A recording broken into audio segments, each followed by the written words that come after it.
welcome. And at this time, we're going to have our invocation before we start our meeting, and that's going to be led by Jason Kirkman. He's the lead minister at Hall Branch Church of Christ. Welcome, Jason. Thank you. Let's pray.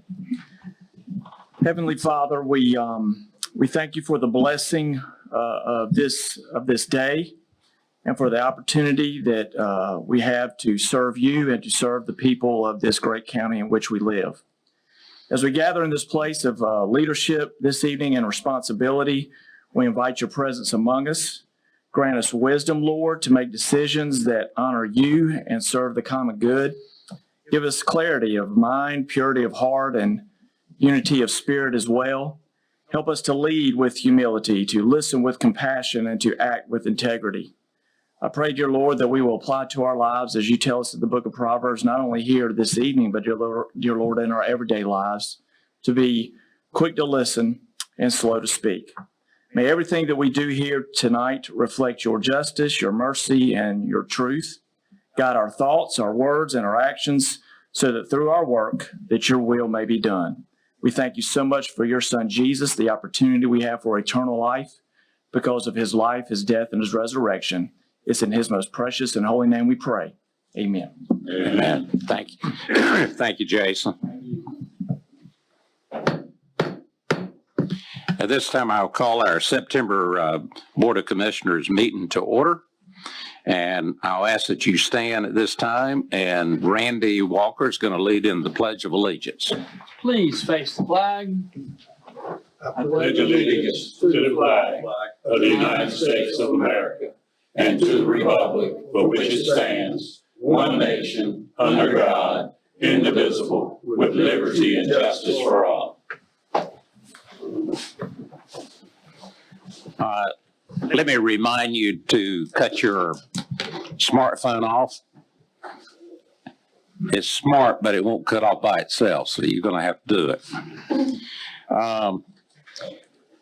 At this time, we will see if any of the commissioners has a conflict of interest with any of the agenda items. Do I hear any? Hearing none. We'll move into the items for presentation, and the first one is the service award presentation. Dolores?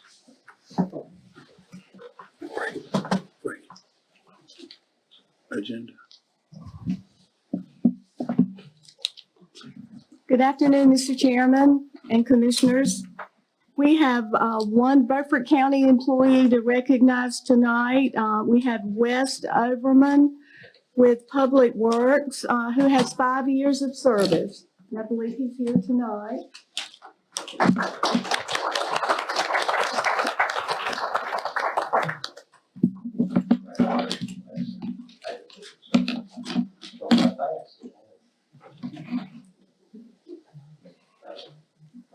Congratulations.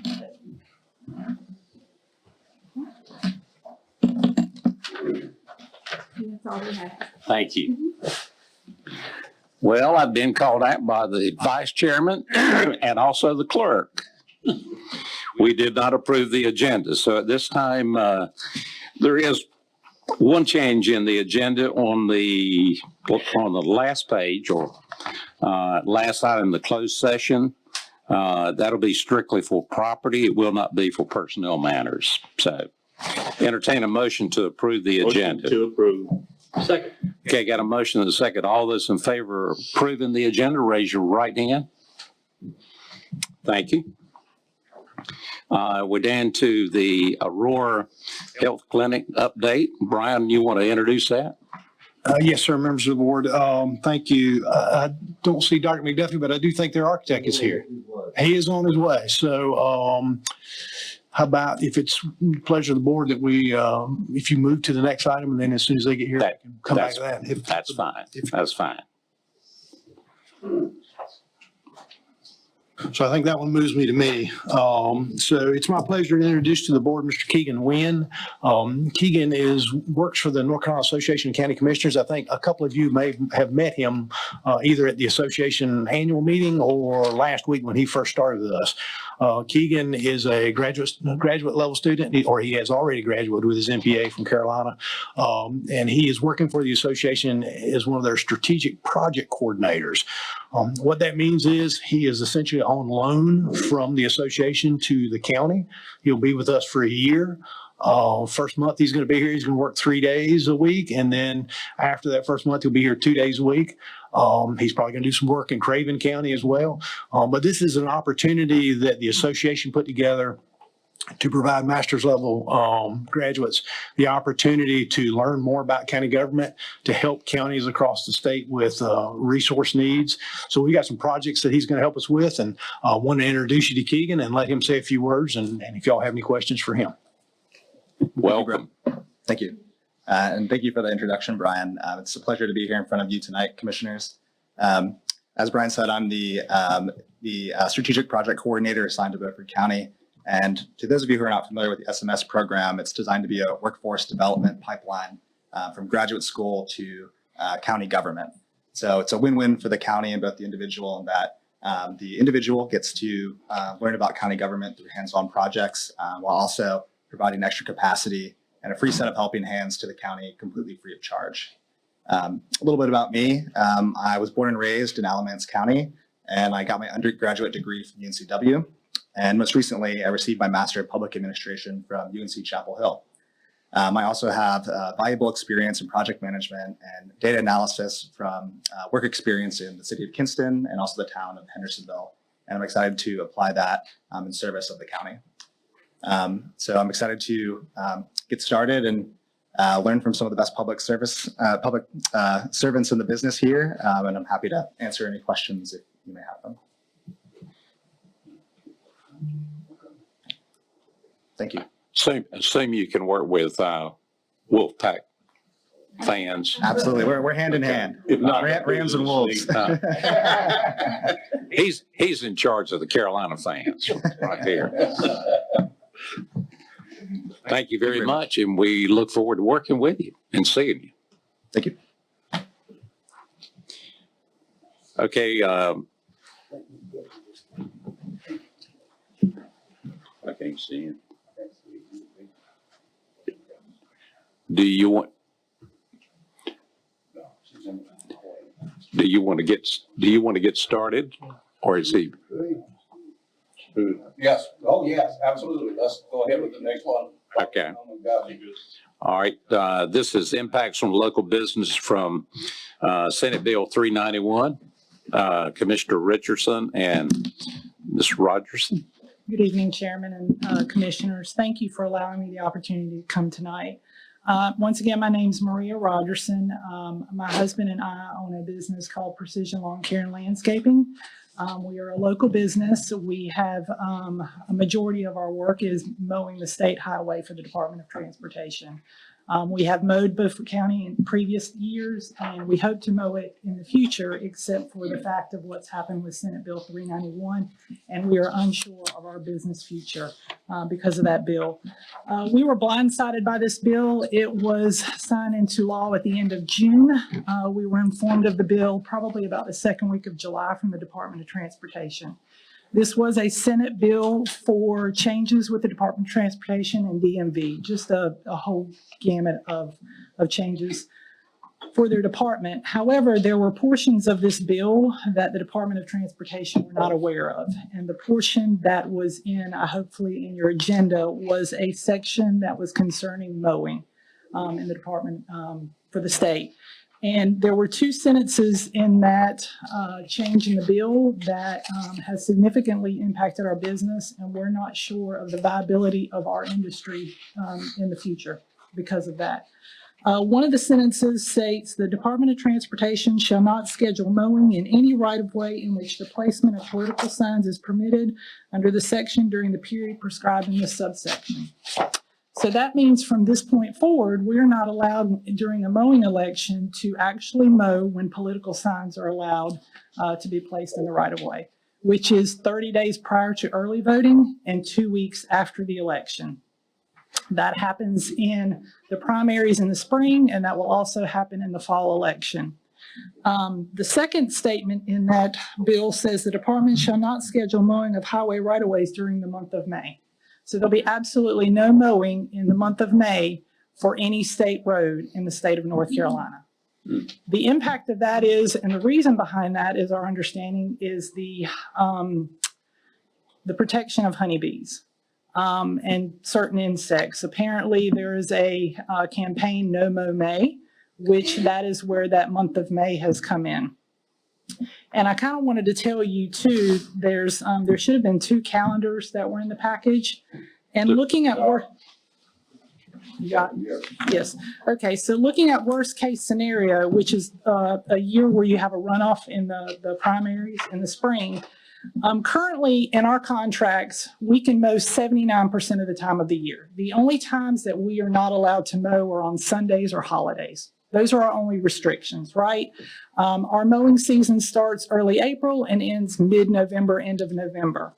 Right now, with the changes in this law, we will only be able to mow 36% of the time of the year.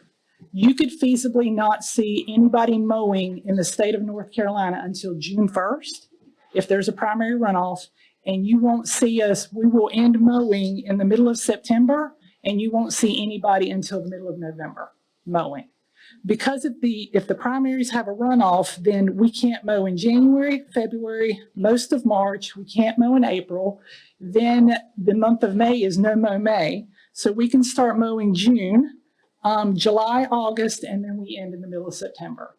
And I'm just trying to bring this up to your attention because I need you to understand that that means if we have to stop mowing in the middle of August, your roads will start getting mowed if we have to stop in the middle of September, you could feasibly see roads get mowed at the beginning of August, and they will not get mowed again until the middle of November.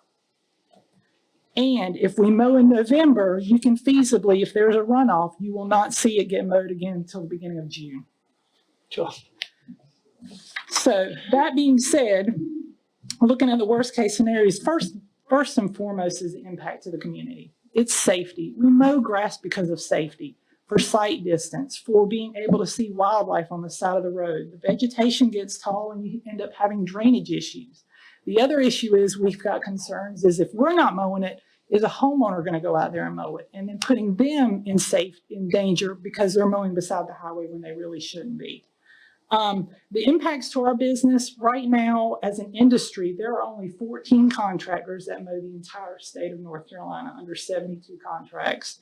And we are all in the same boat where we understand where the fact is some of these contractors are only mowing one county. And if you're going from 8 months to 4 months, we don't know how viable this business is going to be.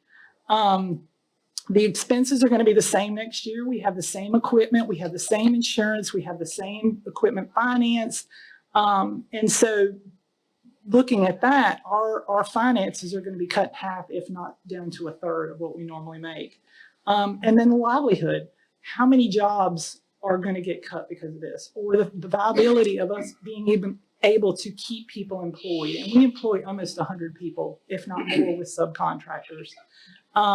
And the fact that we have built a business where we've tried to keep people working year round, between 30 and 40 people, because we long arm, which is the brush cutting on the side of the road, which part of that includes cutting grass. So we're fearful that that's not going to be available because of this bill.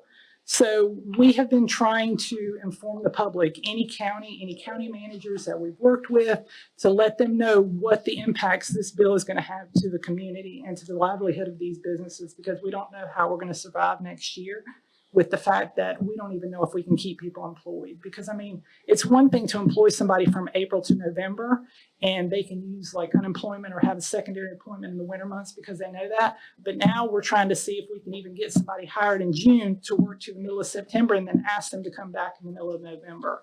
And so I just kind of wanted to bring this to your attention. I'm trying to go to other local communities to make them aware of it. And we're just trying to ask for any assistance because the understanding is we're just kind of waiting for some public outcry. We have reached out to the Board of Transportation member. We've reached out to all the Senate Transportation Committee members. And it's kind of falling on deaf ears. We're not really getting a lot of feedback because the bill originated out of the Senate.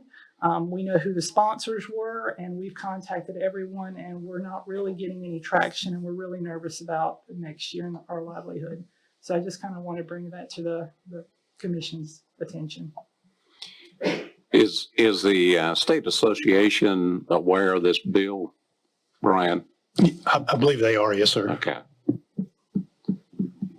Well, I think this is important for commissioners to have knowledge of this early on, because already I get complaints about not enough road mowing. There are people even under the old system prior to this that didn't think the roads were mowed enough. So now you're gonna see worse conditions along the roads, and in eastern North Carolina with the deer, especially along the roads, you're gonna be having more accidents. So safety is involved here. The bee situation I wasn't aware of, but you do know why this was slipped in. Because a lot of signs got mowed down in the 2026 elections. And whereas in the past, the mowers had respected the signs by going around them or mowing up to them, they went right through them in the last 2024 elections, excuse me. They went right through them in the 2024 elections. I know because I was running. So what you need to do is do some kind of negotiations about the protection of political signs. Well, and there has always been the request of the contractors to not That's put right. them, right? And I do know that we have been reached out with sometimes volunteers put signs not necessarily within the right of way where they're supposed to put them based on the law, correct? So the other thing is there's already items in our contracts that say if we damage private property, we're liable for that. So it's not like if we weren't told that we were responsible, that we would have paid for the signs or replaced the signs. So that's already in the contracts. But the issue with this is you're going from mowing 76% of the time of the year to 33%. Like, how are we supposed to survive doing that? So yeah, I understand that it's in there, but you've got 14 contracts that we have no clue. Well, I'm in agreement. We're gonna have more accidents because of this. I think it was overdone. If the state had wanted to do something, the boys over in the Senate should have read the contract and said, okay, we're gonna start telling people to start making claims when our signs are run over. But instead, they took the easy political approach of handing out much more punishment than I feel like was necessary. Commissioner, And I certainly understand because I live out in the county and I understand what it's like, especially when the grass gets really, really high. And most of the time, sometimes you can see those little eyes in the top of the grass, but a lot of times you cannot. But I would make this suggestion. Now with me during the political process, I always find places to hide signs on the right of way, because if you got a two-pronged sign, you set your sign between the two posts. It will not get mowed. I mean, because they got to mow through the sign. And then the other thing I try to tell people is find out when they're cutting in specific areas. And after they cut, place your signs out then. And my suggestion to you on this is candidates who are running, let them know your mowing schedule. And that should help them. They should not punish you for doing what you're paid to do. So that's my suggestion, that you do it that way. And people should be more careful with those signs, because most people prior to the election, they place them down and they never go back and get them. And so therefore, I don't have a lot of compassion for them when they leave them out there and refuse to go back and get them. And I will just reiterate, the way this schedule's looking, we're going to go back to what it looked like during COVID, if not worse. So that's kind of the amount of cycles we're looking at, if anybody remembers back in 2020. So, and that'll affect litter pickup and so forth too. Brian? Yes, sir. So I don't know if you've been following, I have seen some media coverage from Secretary Hopkins where he has expressed some concern from DOT standpoint about safety. And they said that they would probably be looking to the General Assembly. Now, I don't know where they stand with all that, but I did read a news report where he was asked about it and his response was, yes, we're concerned about it. I don't know what that translates to, whether they've got the clout to get something pulled off, but the Secretary has expressed some concern about it from the safety side as well. The request is here is just any assistance. That's pretty much what I'm doing is just going to the local municipalities and governments and just asking for whatever assistance because anybody I talk to, I don't know who knows who, right? And so I just feel like if enough people know and enough people are concerned, we're not waiting till we're in the middle of the season where people are complaining for somebody to make a change versus trying to make a change before it even happens. Any, We certainly make our association aware, as I think manager already said, and other than that, we can talk to our locally elected representatives. Could we bring in our DOT person and quiz him on this? Because I have a whole list of other things. River Road's going to be covered in grass if it's not cut regularly. And because the grass is growing down the gutters, that's not your job. I mean, you're cutting the side. Right. But now when it rains, the water doesn't drain and there's only 2 lanes down River Road. And I've been complaining about this for over a year now. Can't get anybody to do anything. So if we could get him corralled or her or the person corralled in here, I would love to speak to them. anyone else? Okay. Thank you very much, and we'll do our best to make some people aware Thank you. of what's Appreciate it. going on. Have a good evening. Brian, I see your speaker has arrived, so I'll turn it over to you. Yes, sir. Dr. Michael McDuffie, who's the Chief Executive Officer of Metropolitan Community Health Services, is here today with his staff to give you an update on the progress of the Agape Health Center in Aurora.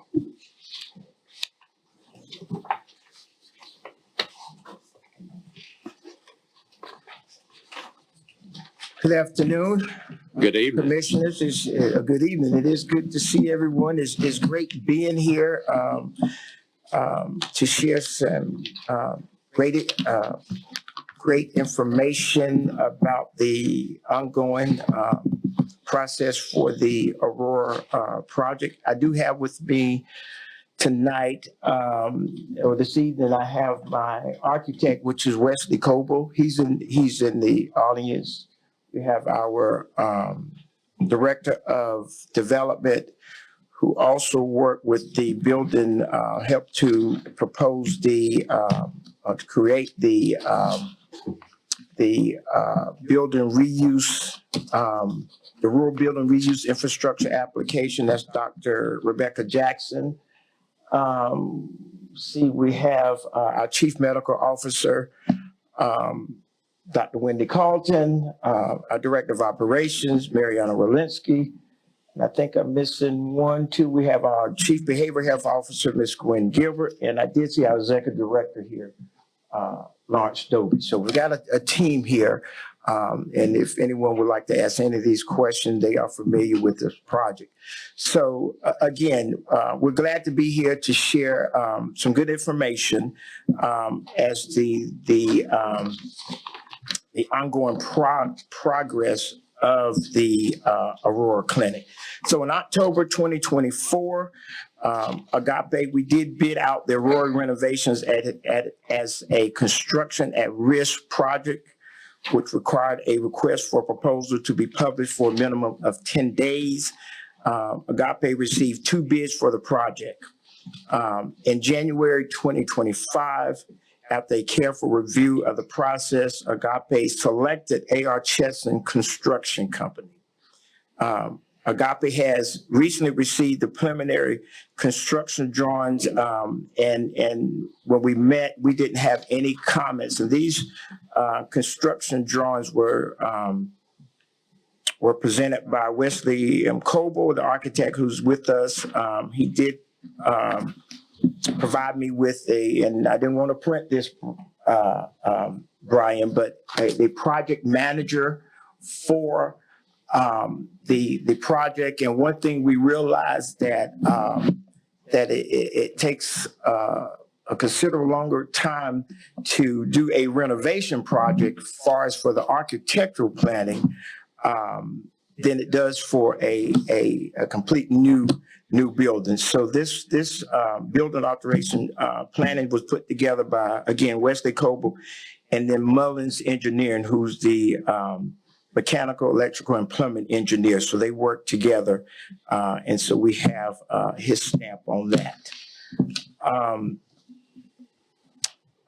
A.R. Chesson has reviewed the final construction drawing. This was as of 9/8, and they didn't have any comments as we met. Wesley Coble has been instructed by me with no additional comments to provide the final seal of approval for the construction drawings. With that, A.R. Chesson will submit to the Beaufort County inspections for review and permitting and begin the bid process for the subcontractors, which is estimated to take 8 to 9 weeks.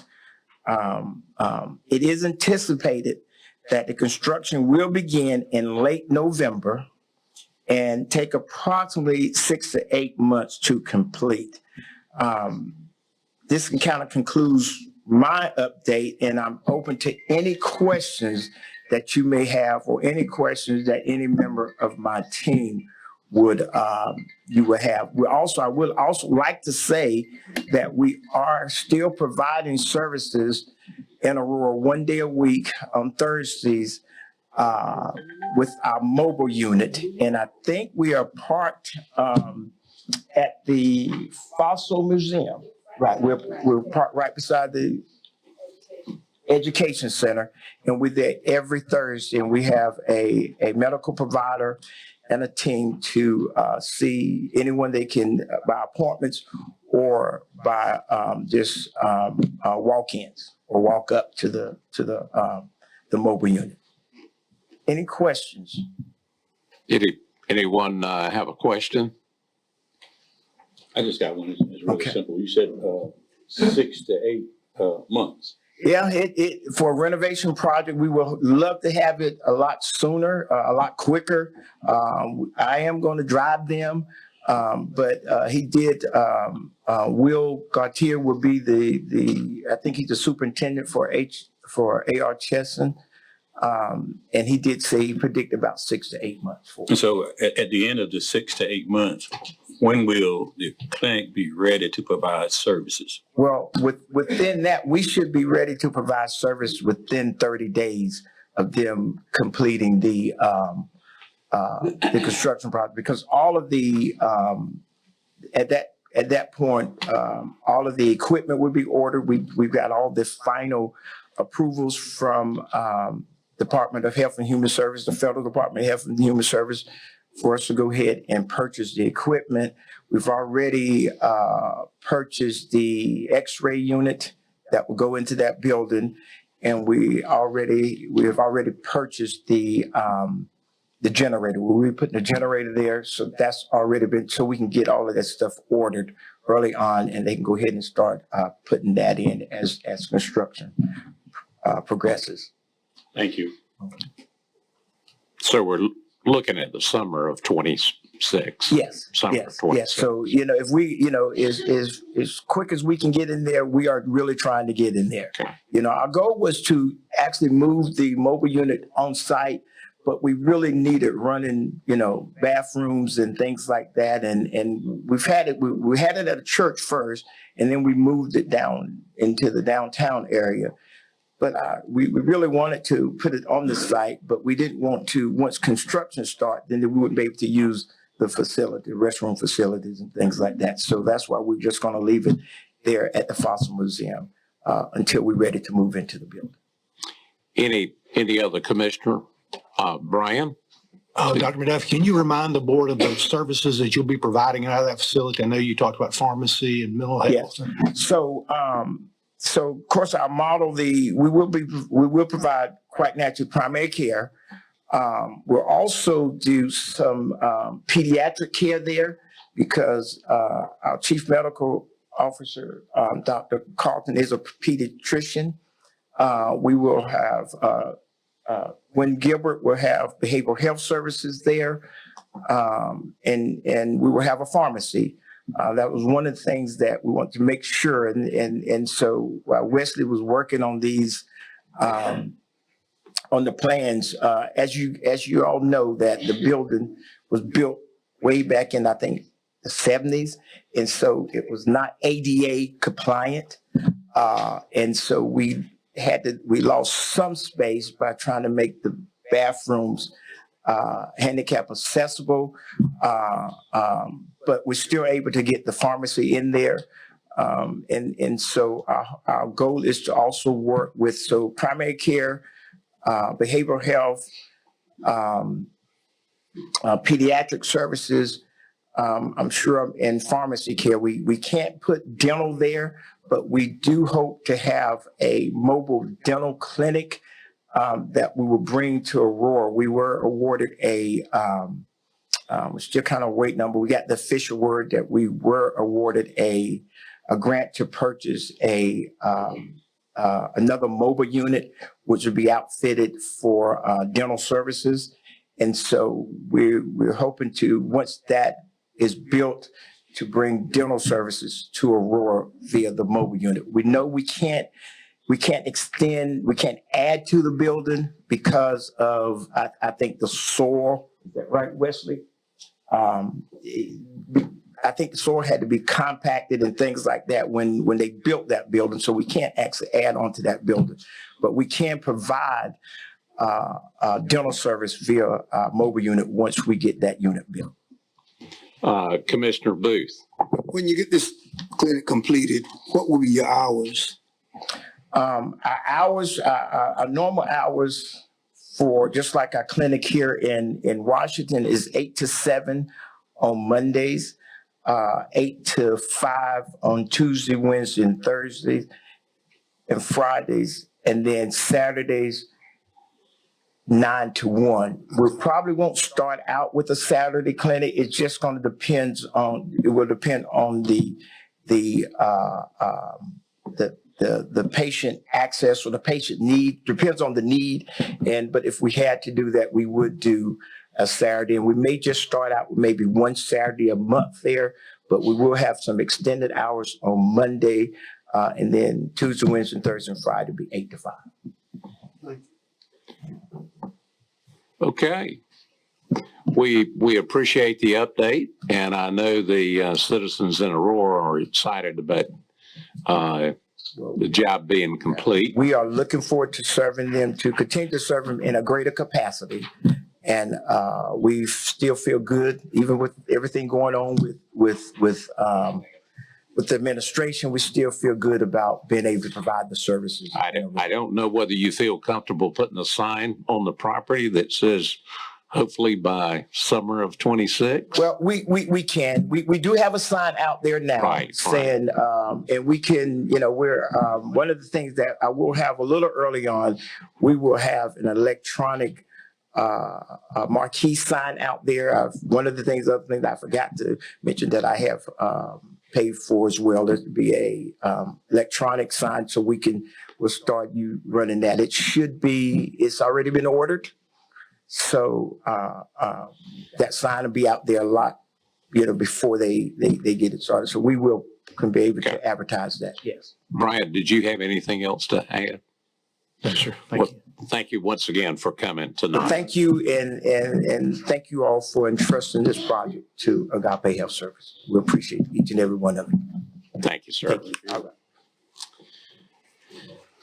Okay, we're down to public comments, and we have Ashley.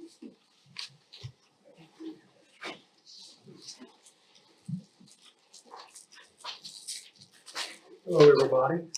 Good evening. I will try to be very brief. 3 minutes. You probably heard all you want to hear about property taxes and probably don't want to hear any more, but I do just want to make a comment. Just for the record, instead of calling all of y'all individually, I heard the term revenue neutral tossed around a lot during the process, and I may not be smart enough to understand it. I did go to Pantigga, Ed. But I think I know what it means. But I just noticed when we got our bill recently, our property tax went up about $400. That's 44%. That's just the property tax. I'm not talking about the solid waste or anything else on there. And just in my mind, just thinking about it, I know a lot of properties around Beaufort County similar to mine, and I got to feel like some of those went up by about the same amount, same percentage. So my comment is just this, and I don't know, I haven't seen a budget, I haven't seen anything. I know your rate went down, but I do know, or I do feel like if mine went up that much, there's others that went up that much. And to achieve the revenue neutral goal that you're talking about, there had to be a lot of properties that didn't go up in value or went up very little. And that's just a little bit, shall I say, maybe hard to believe. And let's just say for the sake of argument that revenue neutral did occur for this upcoming year. There's still how many more years before another reevaluation? Is there anything to prevent rates from going up that will wipe out that revenue neutral process? So that's all I had to say. I just wanted it for the record. I appreciate it. And I do have a few Wolfpack friends, Frankie. Thank you very much, So Ashley. don't hold it against me for being a Tar Heel. Oh, I'm not. You're probably one of the smartest Tar Heel graduates I've seen. That's that. Ain't much for the rest of them. I don't see our representatives here. So we'll move down for items for consent. Does anyone want to pull an item? Second. Okay, got a motion and a second to approve the items for consent. All those in favor, raise your right hand. Those opposed? Okay. We're down to our public hearing on economic development, and that'll be led by Susan. So I'll entertain a motion for us to go into the public hearing at this time. So moved. We have a motion and a second. All those in favor of going into it, please raise your right hand. Thank you. Susan, the floor is yours. Good evening, Commissioners. Here regarding that public hearing in accordance with North Carolina General Statute 158.7, subsection C, to receive comments regarding a proposed economic development incentive for Project Globe. Project Globe represents an existing company that sells online through various platforms and offers global sourcing and supply chain management solutions. Project Globe proposes to invest $5 million in new real property and to create an additional 37 new jobs if Beaufort County is selected. Both the county and the city of Washington propose an incentive grant of 6.11 acres of land already owned in the Washington Beaufort County Industrial Park. The proposed incentive grant will be based on the investment and job creation numbers with an anticipated payback period through city and county taxes of 3 years. The incentive grant will require the company to meet its capital investment within that 3 years. The public benefits derived from this incentive grant are a long-term increase in the tax base and the creation of new jobs in Beaufort County and the city of Washington. The city of Washington is working with the county on this incentive as has been done in the past, and the public hearing notice has been properly advertised as required by the statute. It is the recommendation of our office to receive and consider any public comment regarding the proposed incentive for Project Globe. Okay, we did not have anyone to register beforehand, but I will open it this time if somebody does have a public comment. Katie, we don't have to wait 30 seconds or a minute or anything, do we? Okay. All right, need a motion to close. And I need a second. Second. All right, we have a motion to the motion's made and the motion's been second. All those in favor, raise your right hand. All right, thank you. Now, you got the next item. Yes, thank you. And now for your decision, the previously mentioned economic development incentive package for Project Globe. The City of Washington is also holding a public hearing for Globe this evening, probably while we speak.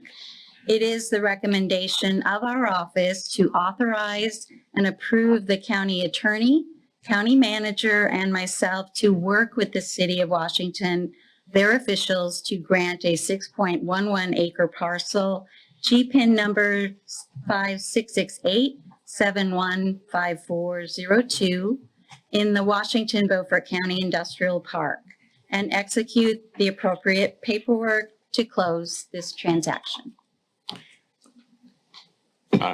Commissioners, you've heard the recommendation from the staff. Do we have a motion to move forward with the project? Do we have a second? Okay, we got a motion and a second. Any discussion? Just one thing, we will be the county will be taking the lead on this like we did with other transactions, so that it's just the county handling it, so that we're not both having to do back and forth. So to streamline the process, the city has agreed to allow the county to take the lead on it like we did in the last one. Okay. I have a question. Yes. Does this mean that we're going to build out that street out there that this particular piece of land is on and pave it? Yes, sir. Okay, where's the money going to come from for that? We have submitted a pre-application discussion to the Department of Commerce for an IDF grant. Okay, you think we'll get it? I am hopeful. We we have Talking a a lot of money here. Teams call on Friday. Yeah, and what, have you put an estimate on what it will cost to pave the road, and does that include the cul-de-sac? It includes infrastructure. Yes, sir. Those lines run, and that would be 1.6 million. See, it's not a done deal. Correct. So when we approve this, we're not just approving giving the money, but we're also obligating ourselves to the paving of that road. That cul-de-sac would not be developed unless we do pave. Well, what I'm saying, my point in that is, I don't want to say that we're going to pave right up to this new building and we're going to stop. If we're going to do this, we need to do it correctly by doing the whole cul-de-sac, because that makes all that other property available for development. That's correct. It's 36 acres that would be available for sale. Okay. But there's a 1.1 million hooker. But the city would be responsible for part of it as well. It's correct. We typically, it's a 45-55 participation. The county owns 55% of the property out there. The city owns 45%. They have traditionally, and I would not anticipate that we'd be any different, they have participated with us at that percentage every time we've done it. So. And depending on what Commerce says to us, then of course we would come to you and ask for you to weigh in on how we proceed. Okay. Did we vote? Not yet. Oh, okay. All right. We did have a motion and a second. Yes, sir. All right. Anybody else have anything to add to? All those in favor, raise your right hand. Thank you. Thank you, Commissioners. Okay, we're down to the Health Department. Janelle, Good evening. congratulations on your addition. Oh, thank you. Yes, so if I misspeak, I'm blaming it on the sleep. Unfortunately, Tiffany couldn't be here tonight. She is the Behavioral Health Task Force Coordinator. She's had an unexpected loss in her family, so if you could keep her in your prayers. But I'm going to do the best I can, hopefully, to bring forth what the task force has amended. So hopefully everyone got an updated packet today that had the listserv of Behavioral Health Task Force positions, names, things of that such. Basically, the Behavioral Health Task Force, what's in front of you, is they came up or they decided 3 organizations that they felt clearly align with the mission to provide prevention and interventions. One being the Belhaven After School Center, increasing capacity in Beaufort County. The Prevention Point Program, also that had attainable goals and addresses the intervention component of the strategic priorities. And those priorities were not only of the task force, but of the opioid settlement as well. And then overwhelmingly, District 2 Recovery Court was voted that they best meet all the priorities. What you see in front of you, I'm gonna do the best I can, is the first page is those 3 programs laid out. What they said they're about, their target population, and the amount requested. The second page is the survey data that was basically ranked 5 very well aligned with the task force initiatives, as well as the opioid settlement initiatives, and then 1 not aligned at all. If you look at that first graph all the way at the bottom, you can see that the District 2 Recovery Court scored highest in that rating. And then on the very last graph that you see, District 2 again overwhelmingly was the front runner, followed by a tie with the Health Department and Belhaven After School Community Center. And then the Janelle, excuse Yes, me sir. 1 second. Is page 440 is what she's referring to. Did you find? Okay, I'm sorry. Oh, that's okay. And I have copies individually if anyone needs those. Everybody's with it. Gotcha. So the request is coming from the task force to approve the following 3 programs: District 2 Recovery Court for $10,000, Belhaven After School Center for $10,000, and then the Prevention Point for $7,000. So if you remember my last presentation, currently in the spending plan that was approved through the commissioners, there's $20,000 in that community pilot line, which is $7,000 short of the requested or ideally funded from the pilot community projects. So the request is to approve all 3. We would be asking a budget reallocation of $7,000 from the future opioid expenditure line to fund all 3 of these projects, and that is the request. Well, there's a problem in this. How much is the total budget for this? For this, as in these projects, Yes, $27,000. the total for the whole budget for opioid settlement. Oh, well, I have a sticky note actually in case. Hold on 1 second. So we are anticipated from 2022 to 2038 being awarded 5.7 million. So that's about 360,000 per year. Okay, now let's go back and talk for a minute. And what you're asking for is an over budget of this $27,000. Well, you want to go? No, and the fact that it says future opioid expenditures, they're not future expenditures. So basically, this is fund balance sitting there. We've already received the funds, the 27,000. We're just asking to allocate it from the fund balance for spending. Yes, but y'all are trying to take me down a rabbit hole by only wanting to talk about the $27,000. We're They talking have about a misunderstood. $365,000 budget. And then we're talking about $27,000 that y'all want certain specific approval on.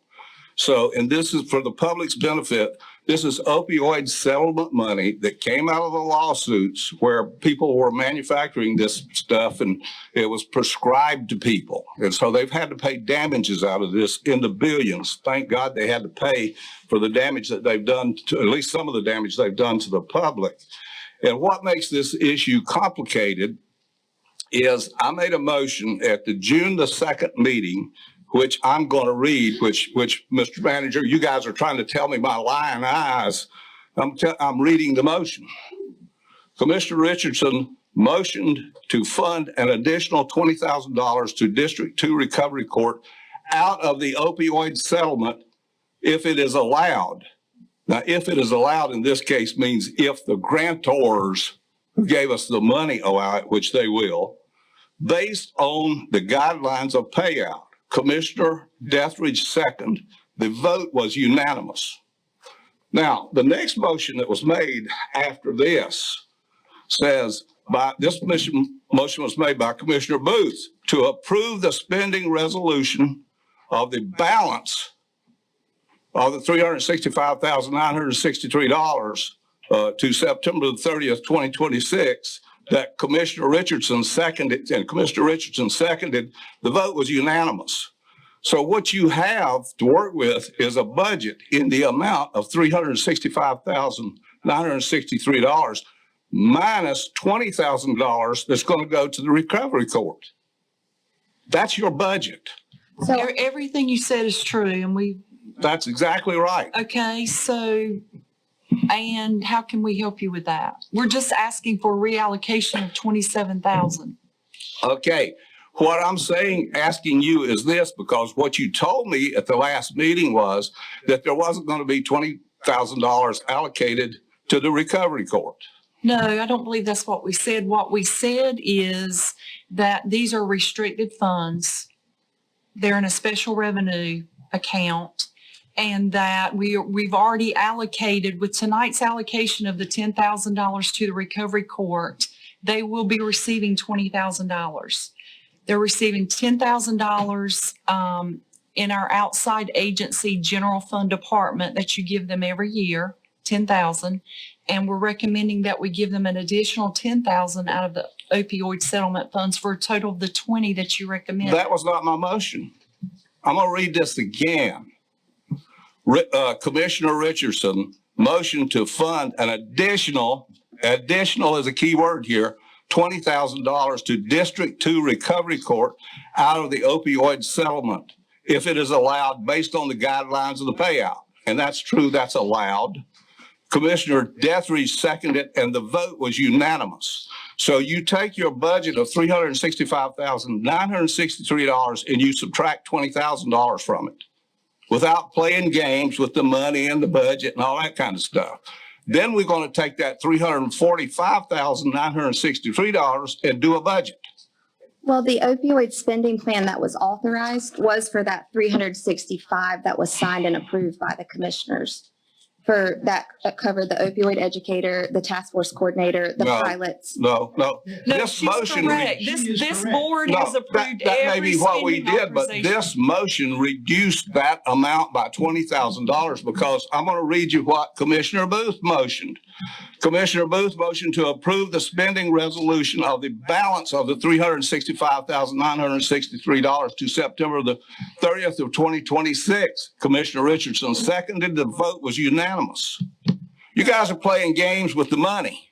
No, how about this? How about you make a motion that we take $10,000 out of fund balance and give it to the second judicial district? Then they'll have $30,000. That was the whole idea to begin with. They wanted $10,000. Wait a minute. I thought we gave them $10,000 in the budget that we just did. You did for this specific program. So they have $10,000 plus $20,000 that's coming out of the opioid settlement funds. So you would need the program that's here list out all those, and that was already there. That had already been approved. So if you want an additional $10,000, what you need to do is just make a motion to take it out of fund balance and give it to them. I mean, that's fine. We're happy with that. Because we need to follow our own rules. We need to be true to ourselves. What this motion says is that we were reducing that opioid settlement budget because it's hiring people and doing a bunch of other things. Now, if what you guys are saying is you want to bust the budget. The commissioners, somebody can certainly make that motion here tonight to bust the budget and do away with what was decided, because it's very clear to me what was decided here. And just because you guys are all in the background playing games with this, and us dumb old commissioners sitting up here, we're supposed to sit here and go along with this. Some of us know how to count. Are we talking about two budget cycles? I'm a little bit confused. So I do, and I will, Hood, I do apologize if I misunderstood at one point too, because one thing I did, because I don't control the budget of the opioid settlement. I don't sit on the task force because it's supposed to be community driven and organization wise. And so I don't have that much involvement or pulling strings on my end. Now, the last time I was up here, and again, the task force coordinator wasn't up here, and I apologize. I do remember saying I did need to go check to make sure that it could pull into strategy B. And I think it sounds like I must have confused coming back from strategy B, because way back before I even got here, when Jim had presented and we went option B, the DOJ and all of them put very strategic things in place that went to that collaboration process to have community input before money is just moved. Well, So that's where I came from as far as the task force and that evaluation. you did say what you said, but let me explain to you what commissioners do. We can change budgets. And that's what we did with the motion that I made. We changed the budget by a unanimous vote. And it was further solidified by what Commissioner Booth did when he said, I move that we approve the balance for the use that you were talking about. Now, because you don't want to do that, doesn't mean that you're allowed to change the budget and bust the budget, and we're going to go dig this money out of fund balance, the county's savings, because somebody thinks somebody's supposed to have so much money.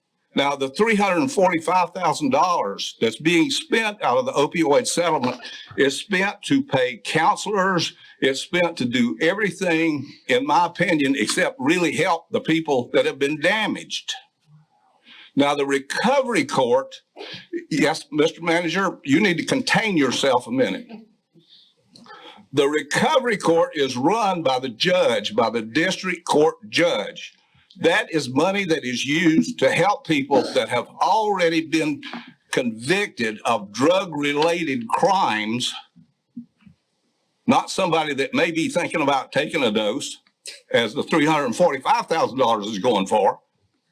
This is money that's used to stop recidivism, to keep these people from falling back, to help them get on their feet so they can get a job, and we don't have to deal with them anymore in our legal system.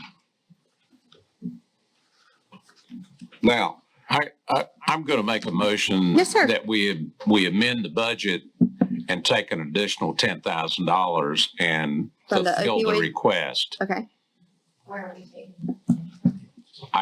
I'll leave that up to you oh, no, guys. that's a it job needs for this board to decide. That's not up to staff to decide. That's what this whole debate is about, is whether elected officials are in charge or whether staff is in charge. So, Mr. Chairman, this is the bottom line from my perspective as the finance officer. We have these restricted opioid funds that have come into the county, and there are certain dictations on how they're spent. Right, they had to be scored just like We told the see. state that we would go through a collaborative process, just as the director said, and we would have a task force that decided how these funds would be spent.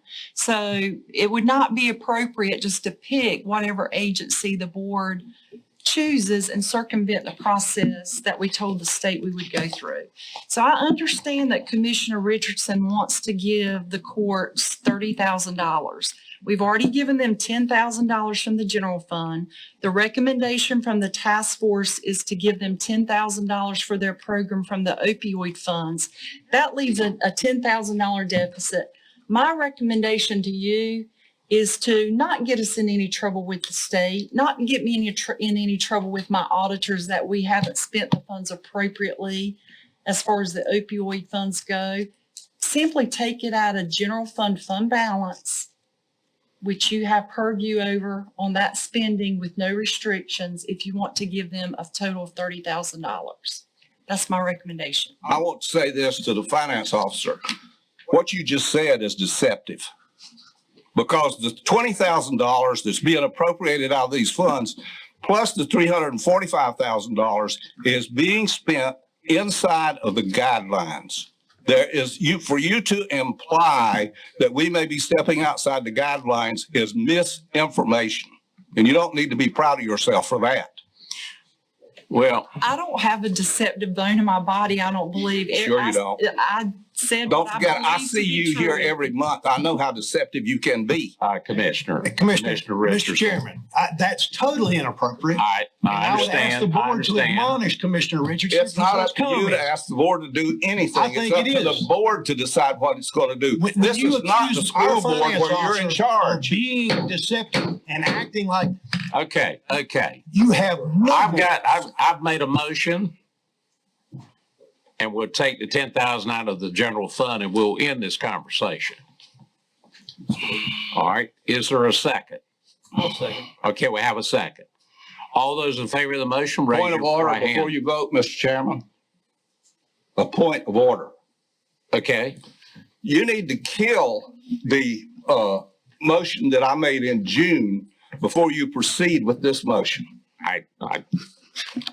I'm sorry you don't understand it. That's what Yes. part of our Yes, problem. yes. We've got a lot of people that just don't understand. well, and you're not the one that we look to make sure that that our audit is clean.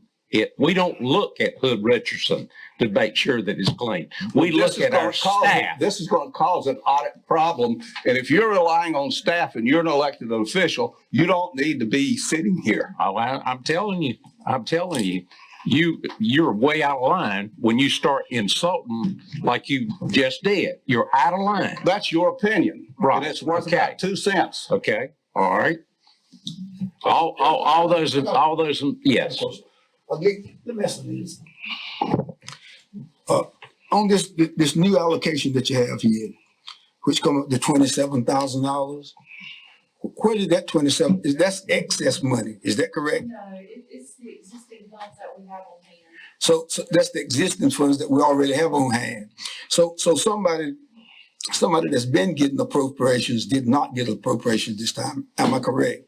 No, Well, No. we, everybody's microphone's on. Who's?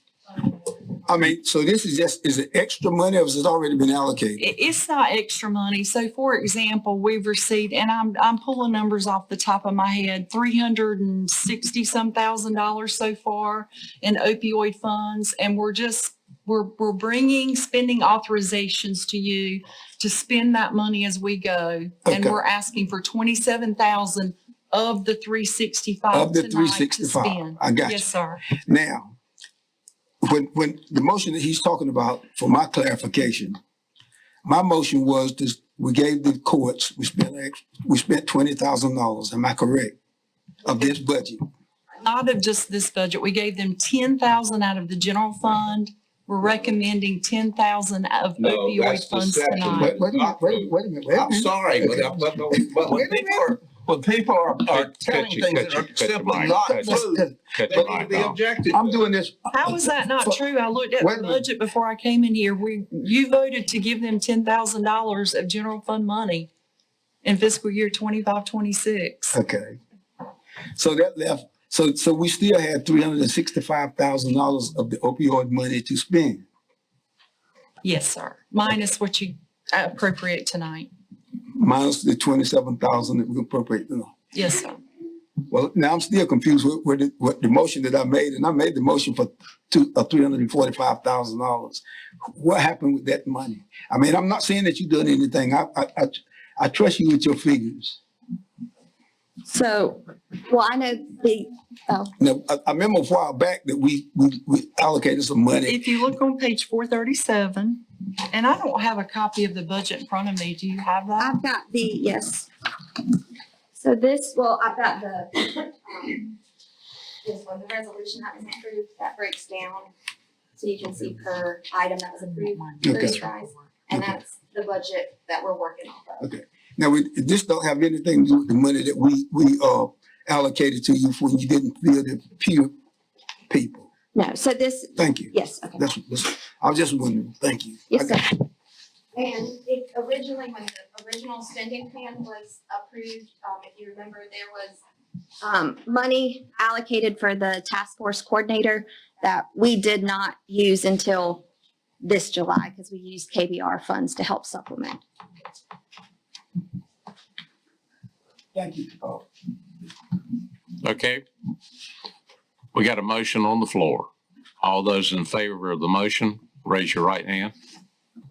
Those opposed. Okay. Well, it dies. All right. Well, now, your motion died, is that right? Yeah. Okay. Yeah. Well, then we need to go, but we are back to the motion that I made in June. That's the one that you got. No, this is the motion I made in June, and then you voted, you made the motion to the 365,000 less the 20. That is their budget. The money, we appropriated the money in June. Yeah, but she said you didn't spend it. Is that No, No. Mr. Chairman, if you will take a 5-minute recess, I will go print the budget off and put it on the projector and show it to everybody. It's not gonna do any good. Here, That's what we It's the changed the official- budget. It's That's the official county the books. the motion was made that changed the amount of money that was appropriated, that was collected for opioid settlement. That's what we're talking about. We're not getting out into the fund balance and all this other stuff. We reduced the budget down to $345,000. That's the budget that she has to work with. Well, it's not my budget. why don't we table this for one more month and send us before the meeting, send us the budget that shows where the 345,000 goes. Is that okay? The spending plan, just for the record, the spending plan is $365,963. Okay. But every category, yeah, I mean, you're showing 3 here that we were looking at doing a motion tonight. So that falls under, I'm sorry, y'all. In that spending plan here, the opioid peer project where there's $20,000. Who made that decision on how to spend that $365,000? Then we changed it and reduced it by $20,000. So now you've got a budget So of, then we need a new spending authorization plan. then you need to do that. You need to bring us back a spending authorization plan that is based on spending the $345,000 that the commissioners appropriated. So if we do that 5-minute break, if I might have an idea with a updated spending authorization, but I just need a few minutes to No, talk. No, okay. No. Okay, never mind. We're spending too much time on this. Sure. I personally, I don't care, I don't know about the rest of them, but I personally would like to see what every group gets. And I'm not talking about, the categories. I'm talking about the recovery court, what they get total from the opioid settlement. Okay. And each Based on- one. Based on the actions of us commissioners, based upon when we changed the budget back in June. The total will be $365,000 and it will show $20,000 to the recovery court, then the rest of your budget after that. Well, Now stop trying to play numbers on me, guys, because this is what goes on in government. It's one of the reasons that we have problems in the school system and all these other places is everybody wants to play games and get what they want, taking it from this pot and that pot and another pot. And I've sat in here too long and seen this going on. So we have a $365,000 budget. Everybody's agreed on that. We reduced it by $20,000 by vote of the Beaufort County Board of County Commissioners by a unanimous vote. So why are you guys letting staff dictate to you what to do? Because we'd like to have all the numbers. If somebody had just given me the courtesy of saying, like you, Commissioner Richardson, I'm gonna bring this up tonight. Could you please have your numbers ready? I look at thousands of numbers on a daily basis. I'm not able to quote numbers to you. I can tell you just from general knowledge, we're getting about $5 million in opioid funds over the next 20 some years. We've gotten probably between $800,000 and $1 million over the last 3 years. We've brought $365,000 to you to say, we want to allocate this. We know how we want to spend this. There's probably actually about $400,000 or $500,000 sitting in the bank that we've actually received to date over the last 3 years that we haven't come before you and said, this is how we'd like to spend it. This is the spending plan. Will you approve it? So we just want to have all the numbers in hand before making a decision. Wouldn't you agree that's the right thing and prudent thing to do? No, I don't agree, because that's not what we're talking about. We're not talking about the overall budget and philosophy of how to spend this money, because that's going to be a problem when it comes up again, because I'm not sure we're spending it the best way we can spend it. That's one of the reasons that I made the motion to put the $20,000 to recovery court. What we are talking about tonight is $365,963. We're not talking about all that other stuff. Once again, you're trying to lead us in a circle around the briar patch. I'm not. Okay, I'm I've very given familiar you- with the briar I've patch. given You're you- not gonna get there. I've given you my professional. Let's limit us to the $365,000 that was brought to the commissioners that we are dealing with. Okay, we got a motion on the floor to table this and get more information for our next meeting. Let's be sure what that Okay. motion says, because the motion is supposed to say the $365,000. No, it's my motion. It's my Well, what do motion. you want to do? I want them to come before us with more information, the facts, and I don't know that I've got to already say that I want to take 10,000. I think that's immaterial. I just want to see the numbers. We can make a motion at that point in time to do 20 if you want to do 20. We've already made the motion to do 20, and it's been voted on, Mr. Chairman. The question is from the staff, and I know what you're saying, but somehow or other, we've got to come to some agreement and know that everybody is happy on it. All I'm saying is we started off talking about $365,000. No. Come on now. Yes, Come we on, did, Hood. because that's in the motion. Come That's on, what Hood. she brought to us. You know, to your own self be true, Frankie. All right, I'll All tell you self what we're be going to do. true. We're going to take a 5-minute break.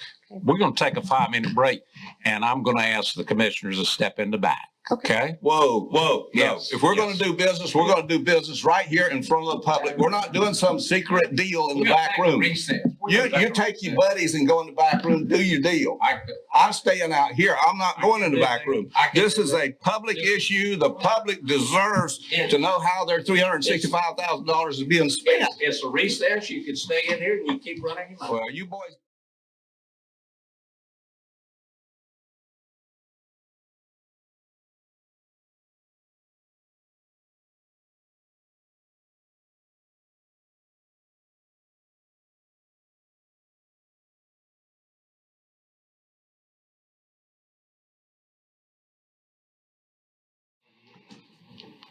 Well, you can go ahead and.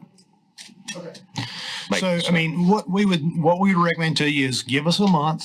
Let us reach out to DOJ, because this is a spending plan that is put together that's under the guidance of the opioid settlement, which is what we have tried to make sure that we've maintained, because we get umpteen emails from DOJ every time we do anything related to this, because they want to make sure we're doing it exactly right. Because you have federal requirements, you have state requirements, you have an agreement you've already approved with them.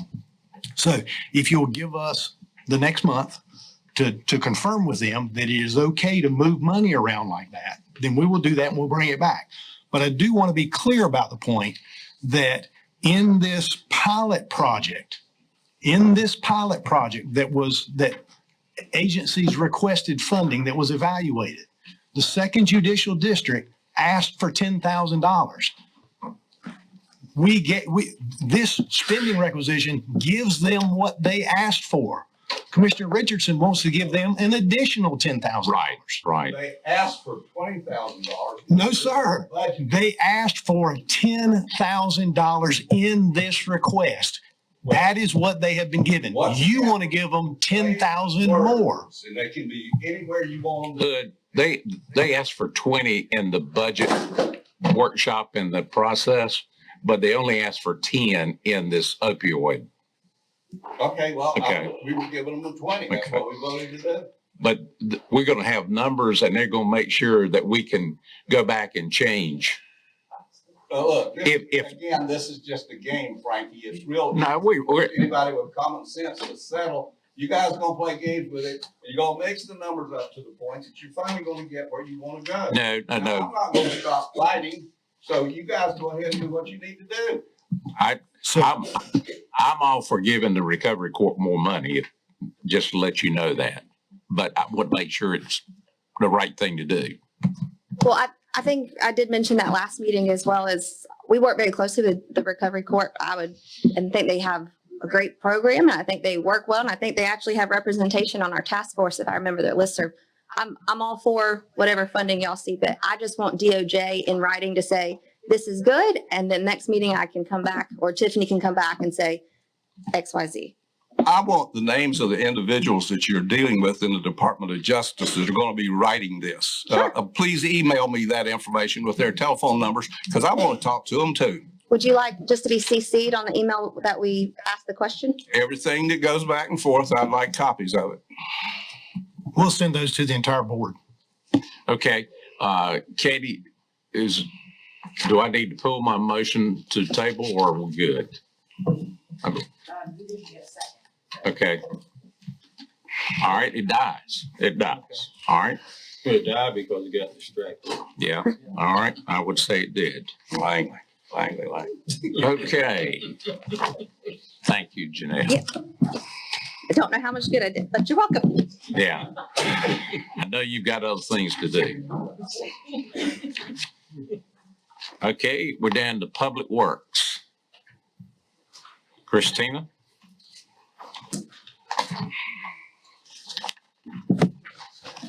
Good evening, Commissioners.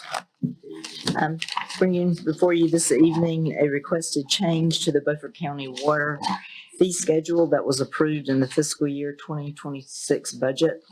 The fee schedule that was included in that budget followed the same template as previous fee schedules and included tampering fees for damage sustained to Beaufort County water-owned property. So again, if you'll remember back as we were developing that, the fee schedule includes tampering charges and it had a first offense as well as a second offense. So that's the two different offenses is what this change is basically regarding. Because tampering with a water meter and various other acts are criminalized under North Carolina General Statutes 14-151, utilities cannot impose penalties for conduct that state law has already deemed a crime. Utilities must use other ways to respond to acts of damaging to their property, such as criminal prosecution, civil recovery, and reimbursement for the actual costs of repairing or replacing damaged property. So if you look on the next page, which is 443, you'll see in the middle of the page the tampering fees and where we had the first occurrence and then the second occurrence. First occurrence over on the far right-hand side says based upon actual physical damage. So that is where we were being replaced for the actual damage that was caused to the property.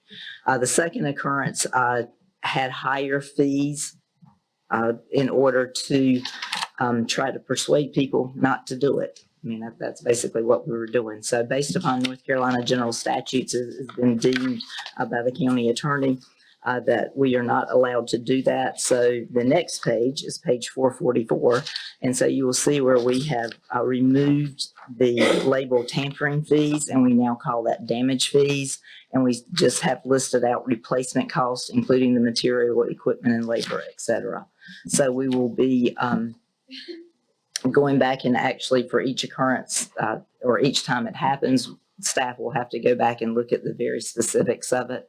The previous intent was we were looking at trying to standardize it as far as just, some damage may be a little more, some may be a little less, but now we will be looking at the actual replacement costs for each individual occurrence.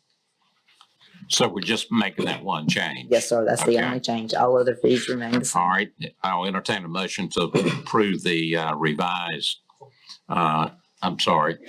question. Go ahead.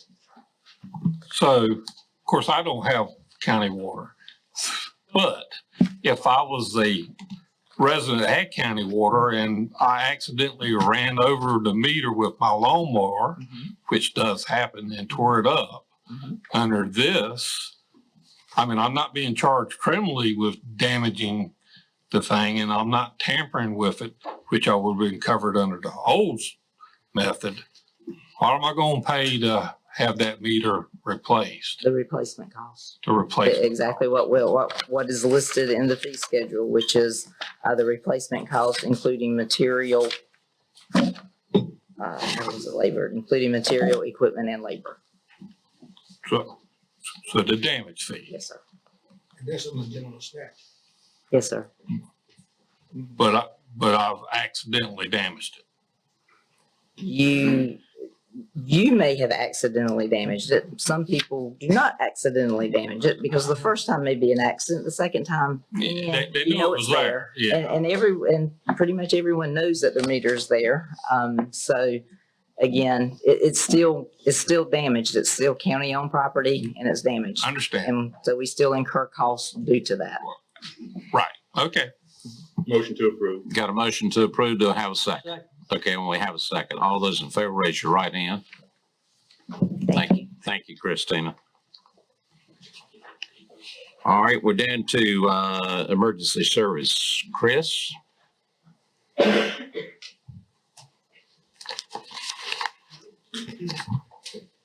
Sir, thank you, Mr. Chairman, Commissioners. So I have a couple items on the agenda for tonight. The first two items are non-emergency transport franchise approval. We've had two submissions for that. The first is Caroline Medical Transport. They're a non-E service that has, I believe, 4 ambulances. They're currently providing your transports in a facility to hospitals, doctor's appointments, and things of that nature in both Craven and Lenoir County. They have offices in Kinston and Greenville and are looking to provide this needed service for Beaufort County as well. They are unique in that they offer bariatric transport. So they have that ability, which is something we encounter in Beaufort County also. So this, their application has been reviewed by our office staff. It's been reviewed by the EMS Oversight Committee. They have brought that forward to you for approval for their franchise operations within Beaufort County. And Jeff's here. We'll be happy to take any questions you have related to their application. Well, I have a problem with the application. I don't know what you guys have got, but I can't read what they've submitted. I can't read it. Yeah. It's not present, you know. Second thing, on the first application, they have an office in Greenville. As I recall, and we'd have to search the minutes, about 15, 18 years ago, we require an office in Beaufort County. So that is, we do not see that in our ordinance. Well, the commissioners, if you go back and search the commissioners' minutes, you're going to find it in there. Booth remembers it. I remember because we've had this before. And what happens when one of these companies runs in here that doesn't have an office here, the next thing that happens is there's going to be 10 right behind them saying, oh, we can do the same thing. And I don't mind it, but we need to treat everybody fairly and the same. And so I'd like to pull their application until I can get something that I can read, because it's an insult to me to bring this to me and tell me to approve it. That's an insult to a commissioner right there. Okay. And then secondly, they need to find an office somewhere in Beaufort County. And if I could ask that we make whatever necessary changes to our ordinance to show that, because as we review this, we're basing this on the ordinance and we did not have knowledge of that previous board requirement of having a local office. So I know if that we could do that so we don't run into this. that was not discussed. That's not been discussed since I've been on the EMS Oversight Committee. Okay. Be happy to do that. Well, that's something that the commissioners decided. And so, Yes, sir. yeah, we can do that. I don't have a problem with them. I just need to be able to read their application. So, Mr. Chairman, I would ask the county attorney to give you a ruling on whether you can hold someone to something that's not in the ordinance. Well, we did. County attorney to give an And opinion to the board. we have precedent that we did hold them to it. And I would ask that the county attorney be given the opportunity to address the board on legal matters that might be of benefit to the board. I don't have a problem. I'm going to stop it. I'm just saying, we've already done it. We have the precedent. That's legal. So certainly understand that as far as approving the applications are concerned, this was an appropriate application to bring forth based on the wording of the ordinance without any prior indication of the minutes. So if you make a change to the substance of an ordinance like that, so to say that they are to have an office space in the county, that then needs to be reflected in your ordinance as well. But I'm assuming we can't stop this application. I mean, it was accepted and approved by the Oversight Committee and went through legal. you certainly have the ability to stop the process at this point. This is before the board for approval, and it complies with your ordinance as it's stated. Okay. So we'll be happy to again, ask for a clearer copy. I agree with that. Well, let me ask you what the standing of the companies that we required to have an office in this county is. When we required them to have an office in this county, and then we suddenly changed the rules on it, So I'm requesting we go back and do a search of the minutes, see what the minutes said at that point in time. And again, that oversight is on us. I was not aware of those decisions, and it wasn't in the Well, that's ordinance. So understandable. we based that on It's that. not a problem. And I need an application. I don't think I can vote on an application that I can't read. So, We attempted to have that corrected and to not get it in time to get it on the agenda. So, yes, sir. Okay, so we're going to pull. If that's the decision of the board, we can pull this for consideration tonight, and we'll bring it back to you next month. Well, yes, next month with a clearer copy of the contract. And I am assuming that as the board, we need to give that guidance to Caroline, that they have to have an office in our county in order to operate, if I'm understanding the board correctly, or does that have to be changed in the ordinance? That would need to be changed in the ordinance. but if the commissioners have decided that's a policy, then you can't require 3 or 4 companies to have an office in the county and one to not have an office in the county. I would argue that the policy and the vote of the commissioners on policy has the same effect as an ordinance. Just because there's an oversight in the ordinance doesn't mean that the rule does not apply. And the commissioners have the authority to do that. And treating people, I don't think we need to treat these people unfairly that have been here all these years providing us with service.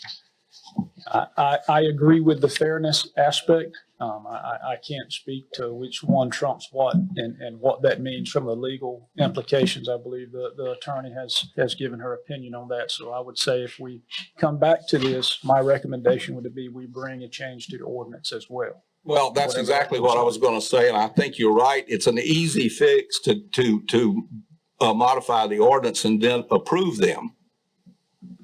And I think that would need to happen. Or disapprove. Oh, well, we get into some murky stuff there, but we got to get this thing resolved. They need an office here. We'll consult and bring this back to you next month. It is probably not going to be next month because there'll probably have to be a public hearing on that. Okay. All right. All right. You want to go to the next one? Yes, sir. Thank you, Mr. Chairman. Commissioners, have a second franchise application for you for KOR Transportation. They're operating out of a home office here in Washington. They have one ambulance asset and are looking to get started for the convalescent service at a basic level and provide that services within the county as well. That would include, again, interfacility and your routine doctor's visits are among the services they provide. They do not have the bariatric capabilities, and they only have one ambulance to provide that service with at the time. The other piece that I would say we would need before they start functioning is by the ordinance. These franchisees have to provide proof of insurance at the various levels that are identified in the ordinance, and they cannot operate until that's provided 14 days in advance of their data operations. We have not received their full insurance piece. So once we receive that, there'll be a 14-day window before they can start operating, but they will not be able to operate until they provide us the insurance coverage and that 14 days has passed. So I just want to. That's one to bring back as well. Okay.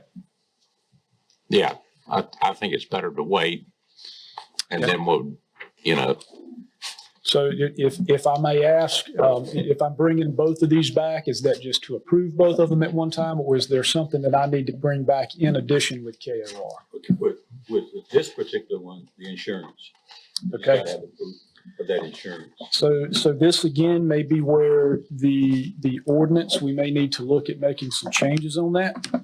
Because as the ordinance lays out, it says contents of the application. So a person must provide A through J, and then J is the insurance requirements. But then at the end of that J, it says emergency services, said certificate of insurance will be forwarded to the County Emergency Services Office 14 days prior to the agency going into business in the county from the insurance company. So as we read that ordinance, there's a little bit of contradiction between you have to have insurance, proof of insurance in your application, or you don't, but you have to give it before you can operate. And we interpreted that as you have to provide this before we operate.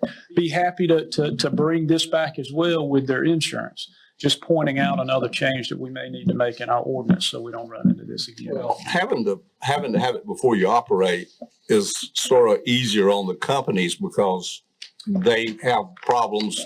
They go buy an insurance policy, make application, then they don't get approved. That can get to be a mess. So normally on most construction jobs and everything else, you just can't begin work until you get it. So what we heard from KOR, and Jeff, correct me if I'm wrong, what we heard was this was a very expensive policy for them to take out, not knowing whether or not their franchise request would be approved. And particularly for them as a startup in a home office, trying to get their business going, this was a significant investment. So this is a startup. Yes, he's actually got quotes. He's getting quotes right now for it, but I did caution him to hold back, because that's a lot of money that one person would have to put out. And y'all disapprove his franchise and he's just out of money. So, Mr. Chairman. Yes. So the ordinance is written that way exactly for that purpose, so that the board would approve it, then he can go get his insurance, but he can't operate until you get the insurance. There's a 14-day period in there. And he also, after they present that application, we do the application to OEMS to put them in our system plan that will be signed by myself, Chris, county manager, and the operator of the business. Okay. Then that will go to OEMS, and it will take time for it to be put into continuum. Then they can operate. Until they get put in that continuum, they cannot operate. Okay, I think, Mr. Chairman. So the board would be in order if they wanted to approve this one with the understanding that they have to be in compliance with the ordinance, which reads they can't operate until they have their insurance in place. So Okay. you could approve the second one with the understanding that they can't operate until they have their insurance in place in accordance with the ordinance. okay. Tandy? So I'll make a motion to approve the business to operate contingent on getting the insurance 14 days before they operate. Okay, we've got a motion and a second. All those in favor, raise your right hand. Thank you. You want to go to your Thank you, gentlemen. rental agreement? Yes, the last item we have before you is renewing a rental agreement that we currently have with Old Ford Fire Department. As you may recall, we partnered with Old Ford back in May of 2017, and we rented space to house providers in our EMS truck to operate an EMS truck to serve the Old Ford and Clarks Neck community. That was initially a 2-year contract. And since then, we have occupied that space just at the tenant at will type provision. Truthfully, it's one of those deadlines that neither us nor them kept track of. It was just a partnership that was continuing. And as we met with members of Old Ford Fire Department earlier this year, the need to bring this contract back to a current status and make some necessary changes that we've identified over the last 5 years came to light. So we worked with the county attorney on drafting this along with Old Ford Fire Department. That has resulted in the contract that you have before you. There is one statement that will be added to that contract. It was a oversight on our part that we called in a review after the agenda was made. In section 7 under maintenance, the previous contract had verbiage about the expectation of keeping the station secure whenever no one was there or outside to monitor the doors. Our new contract, we did not include that, and we called it after the fact when the agendas were printed. So in talking with the county attorney and with Old Ford, we're going to add that statement back into number 7, and it will simply say both parties shall adequately secure the premises when not in use to prevent unsupervised access by the public. Did want to make you aware that sentence, we do intend to add back, but we did not include it on the contract, and that was our fault for doing so. So with that, I'll be happy to take any questions you have. And Any question? Okay, I entertain a motion to. Motion to approve the contract with the addition to chapter 7 with the securing of the building. Okay, we got a motion. Is there a second? I'll second. Okay, we got a motion and a second. Any more discussion? If not, all those in favor of the rental agreement with Old Ford, raise your right hand. Thank you. Commissioners, thank you. Okay. Sheriff's Office. Victoria, I think you're first on budget amendment. Good evening, Mr. Chairman and Commissioners. Before you, you have a budget amendment request. As part of the 911 Board's replacement schedule, the board will fund to replace all of our 911 monitors. With this budget amendment, we're requesting that the $15,000 be moved from the E911 appropriated fund balance and allocated to our hardware line in order to cover this eligible expense. You've heard the recommendation. Do I have a motion to approve? Motion to approve. Okay, got a motion and a second. Anyone else have a question or? I've got a question. Okay. How are you gonna get a 49-inch screen? You have two 49-inch screens on each desk? Tell me how to do They're that. on top of each other. They're on top of, okay. So they're curved monitors and they're about this big. I think they're curved, and we stack them on top of each other. Because right now we have 4 monitors, 2 stacked on top of 2, and now we're just making it streamlined. Okay. Any other questions? All right, all those in favor, raise your right hand. Thank you. Linwood? You want to do the Panasonic That's correct, Chairman. contract? Yes, sir. Good evening, Commissioners. I'm here to present to you, we are proposing, it would require a 5-year lease for 29 Panasonic Toughbooks for our patrol division at a equipment cost of $99,953.99 over the 5-year period, coming out to a total of $22,372.17 a year. I do currently, for y'all's information for this here, budget $18,375 a year for laptops on a 5-year replacement schedule. That's the cost of 15 laptops, as well as 5 desktops for general staff on that same replacement 5-year schedule at $4,385 for a total of $22,760, which would be saving $388 a year. And we would take back the old equipment that's, most of it's 1 to 2 years, that's with patrol now, and repurpose that through the office to meet the replacement schedule. Okay. We have not spent any money on computers this year at this time. Any questions of Linwood? Does this get reviewed by the county's computer consultant? I call her the computer solid. Who are you talking about? The lady with. Sherry Johnson? Yeah. Yeah. Sherry Johnson, yeah. This does not, we make our own equipment purchases when it comes to computers and things of that nature. Now, if we're talking about things that help run our networks, such as switches, servers, things of that nature, we always consult with her on that. Because that's what she manages for our offices, the network equipment.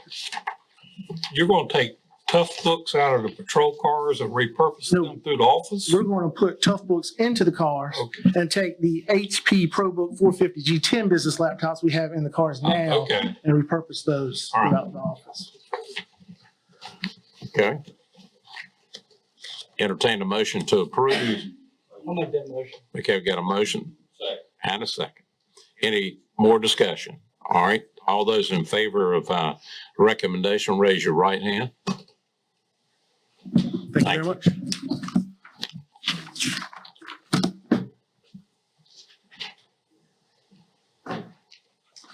Good evening.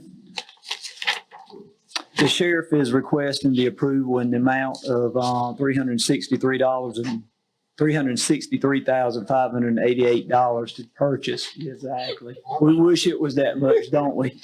5 Durangos, 1 Ford truck, and 1 Dodge truck, and 1 Jeep. Okay, got a motion to approve, the 5 Dodge Durandos and a F-150 and a Dodge 2500. Second. And we have a second. Any discussion? Where's the Jeep going? Go ahead. Where's the Jeep going? Covert. Okay. Okay. Does this include the cost of changing over the The lights? upfitting, Yes, the upfitting. no, sir. This is just the vehicle purchase itself. About what is the cost of the upfitting? 13,000 a vehicle is what it's about up to. Jeez. That's why we need putting enough miles on these vehicles is really important. Putting an extra 25, 30,000 miles on a vehicle can save you a lot of money this day and time. And all of these vehicles will be purchased under the state contract. Okay. All those in favor of the recommendation to purchase the seven vehicles, raise your right hand. Thank you all. Thank you very much. We're down to our break, so we'll take about 10 minutes and then we'll be back. We're back in session and we're down to the finance department. So I'll turn it over to Anita. Yes, thank you, Mr. Chairman. So we do this every September.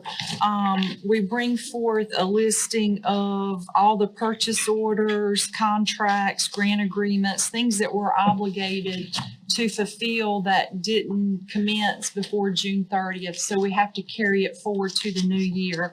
So if you look on page 532, you'll see a list of the projects that we do need to bring forward to the next year, because for whatever reason, either the items weren't received or the services weren't provided before June 30th. And I'm happy to give you a few minutes to look at those. And if you have any questions, I'll try to answer those, or we may have to ask the individual departments about that.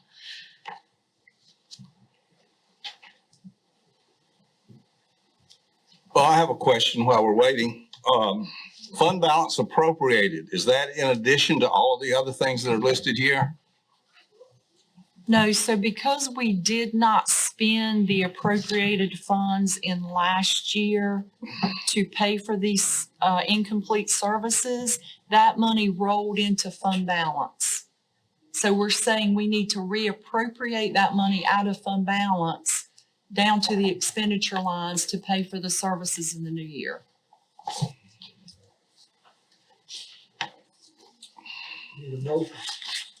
Yeah, need a motion. Got a motion. Do I have a second? Got a motion, and a second. All those in favor, raise your right hand.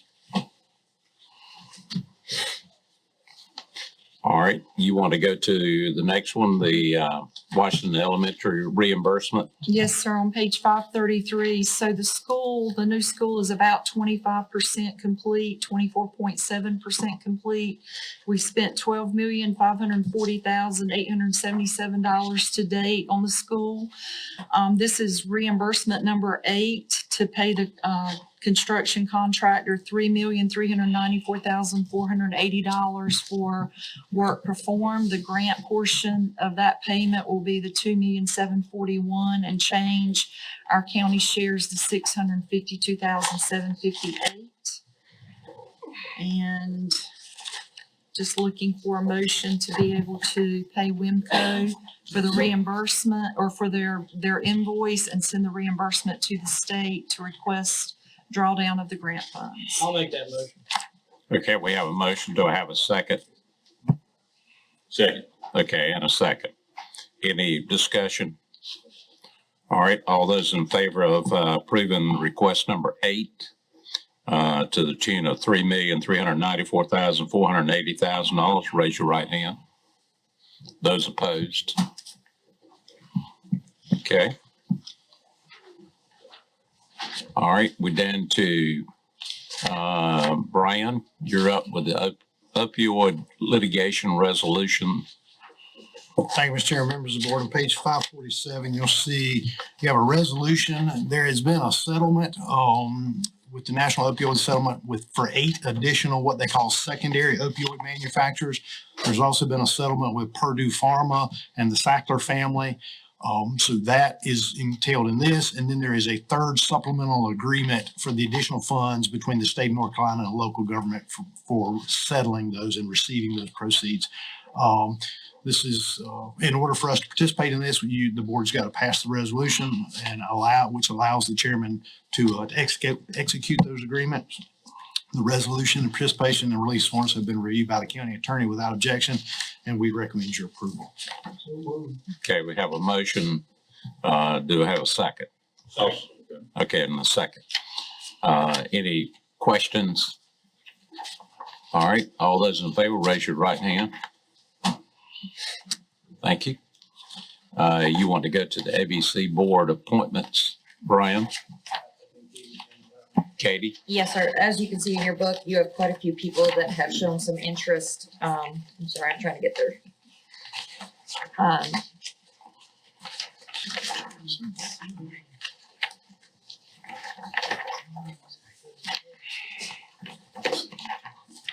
There we go.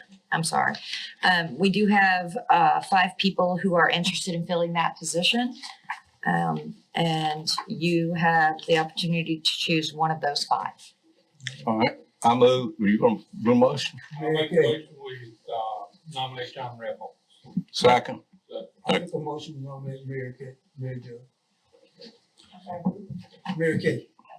Joe Kay. Joe Kay, Mary Jo Kay. Joe Kay. Yeah. Question.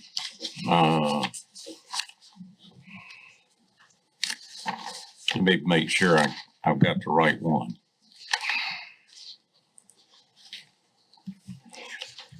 I went to Beaufort this weekend and I tried to find this address, 10232 US Highway 17 South, and I did not find it. Joe Kay's. Yeah. They've got a P.O. box for Chocowinity, but they also have, I'm assuming where the resident is located at 10232 US Highway 17 South. Vanceboro. And it's about 2 miles from the county line. We should live in both counties. No, Okay. they're in Craven County. Okay. I'll prove it, man. Since you've done your research. Well, I mean, I just have, Since you've done your research. I mean, I had no idea who the person was, and I just put the GPS, and then there was 5 boxes there, and my wife used to be a rural mail carrier. She got out and looked at the numbers. So. I just wanted you, Marty Sanders' address, wonder where he lives. Oh, I put it. Okay. Well, he lives over in, pardon? Are you confident that it's not Beaufort County? Because there are parts of Vanceboro that are in fact Beaufort County. This address is on US 17. So it's not on US 17. What's not on 17? Because I actually live just off of 17 and the people in front of us, their addresses are US 17. Yeah, but it's showing that it's past the fire tower.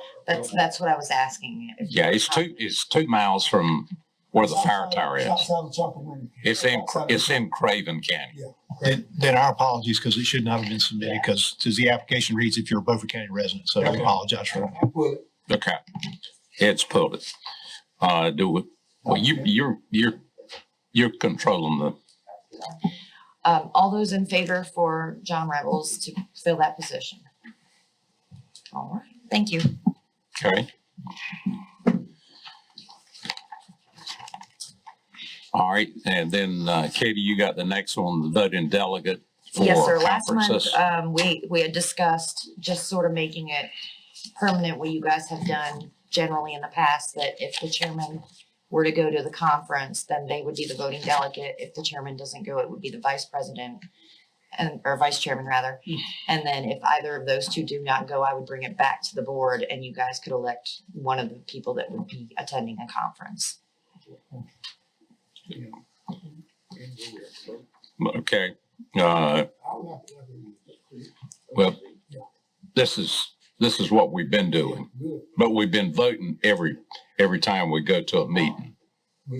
I think we ought to vote every time we go to a meeting. The reason is chairman may not always be able to go. Well, it makes it, well, both of them may not be able to go. Well, at that time, look, you start giving blanket voting authority here and you're not gonna know what's going on. Right now, at least you're having to, I move that we decline the proposal to designate a voter, that we vote on a voter at each time that we need a voter to go to a meeting. Do we have a second? Yeah.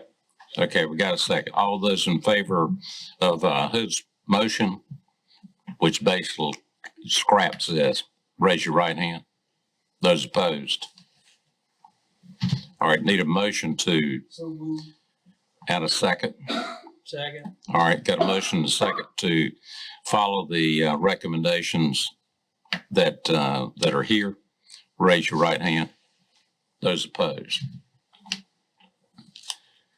Okay. Mr. Chairman, Yes. if it's in order, can I get a personal privilege? Yes, you sure can, Brian. So I didn't put this in the agenda, but just wanted to advise the board. So this is the start of my 11th year with the board. In fact, we're three meetings into my 11th year. At the end of this fiscal year, June 30th of 26, I'll have in excess of 30 years in the local government retirement system. And it's my intent at that time to retire from the local government system. You may be asking yourself why I'm telling you this now. Because it's September of 25, but it's September of 25. You will have 9 meetings after tonight, 9 regular meetings after tonight that we'll be together. Hiring a county manager, recruiting a county manager, and hiring a county manager is one of the most important things this board does. You need time to be able to do that. You are currently involved with Board of Equalization and Review. You got a lot going on. We roll over into the first of the new year, we'll be in budget. This board needs to be able to have some time to be able to go through that process, to do its due diligence, so that you don't have to have an interim like you did last time. An interim causes the staff to go through a transition twice. They don't need to do that. So I wanted to give you enough time to be able to go ahead and do that.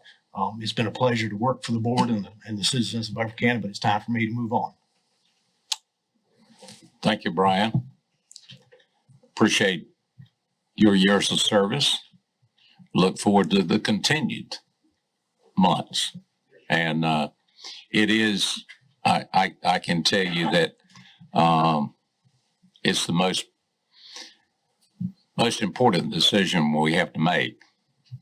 And going through an interim manager, I advise the board, or hope the board does not have to go through that. So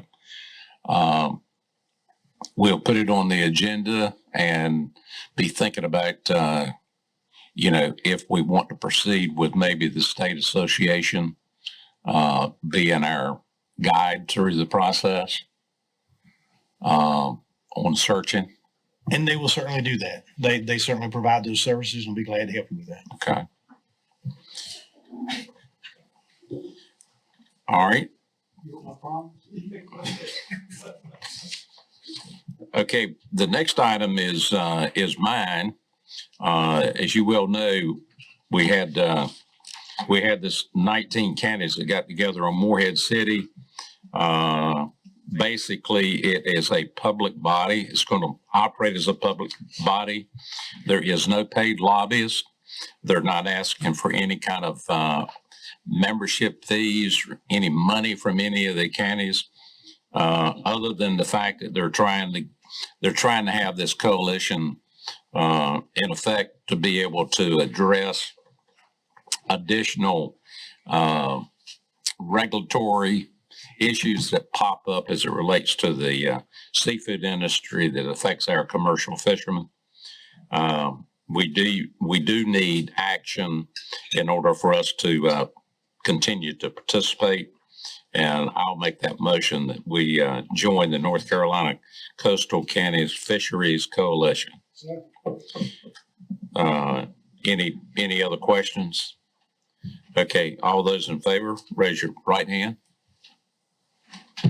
Thank you. One question, looking at this thing, this page here that says Coastal County ranked by seafood and landings.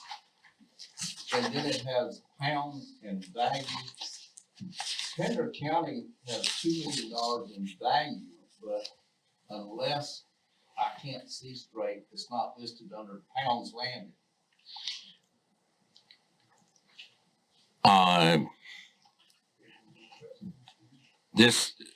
This information is provided, I guess, through some of the trade organizations or one of the state agencies. If you have a process, and I'm assuming that most of this information comes from the fish eyes when they show up. So you would expect somebody like Juan Cheese that has a lot of trawlers, Juan Cheese being in Dare County, that would be one of the reasons. But to my knowledge, that's where they turn it in at, or where they get the information on the pines. Pender just got left off the list, I guess. Well, I mean, that, maybe we need to staff this unit. Okay, gentlemen, just remember now, this is coalition. Now that we join, we need to appoint someone to attend the meetings. I'll make a motion, Frank Ward. Okay, got a motion. Is there a second? I'll say. Okay. All those in favor, raise your right hand. Yeah. All right. Is that good enough, Katie? Or maybe I should ask Amanda if that's good enough. All right. Do they pay you in shrimp? No. And they meet after lunch. So, I mean, you had to furnish your own lunch. Okay, we're down to Tandy. You want to talk to us about the occupancy tax discussion? Sure. Well, it's been brought before the commissioners before, passed, did not pass. And I've been approached again. Currently, there are 92 other counties in the state that have occupancy tax. The city of Washington already has one. Belhaven, Bath, and Aurora, all three support an occupancy tax. I tried to do some studying. I talked to Airbnb and VMBO. From what I can find is they already charge the tax for our Airbnb homes or cabins in the county. We're just not getting the money. No idea where the money is going. Can't determine whether they're keeping it or what. Don't believe the state's getting it. Airbnb says, hey, you know, if you have a property that's listed with us, you can go into your setting and unclick it, and we won't charge it no more. But they kind of hide it. It's kind of hard to figure it out. I don't know. But tourism occupancy tax can be used for tourism items. You would have a tourism authority, and they would do things like promote the county. And then you could have another subsection that the money could be used for things like a boat ramp, greenways, athletic field lighting. You know, we always have every year, Bath will come to us, Chocowindy will come to us, want money to put lights on the athletic fields. Well, this money can be used for those processes if we get enough of that money.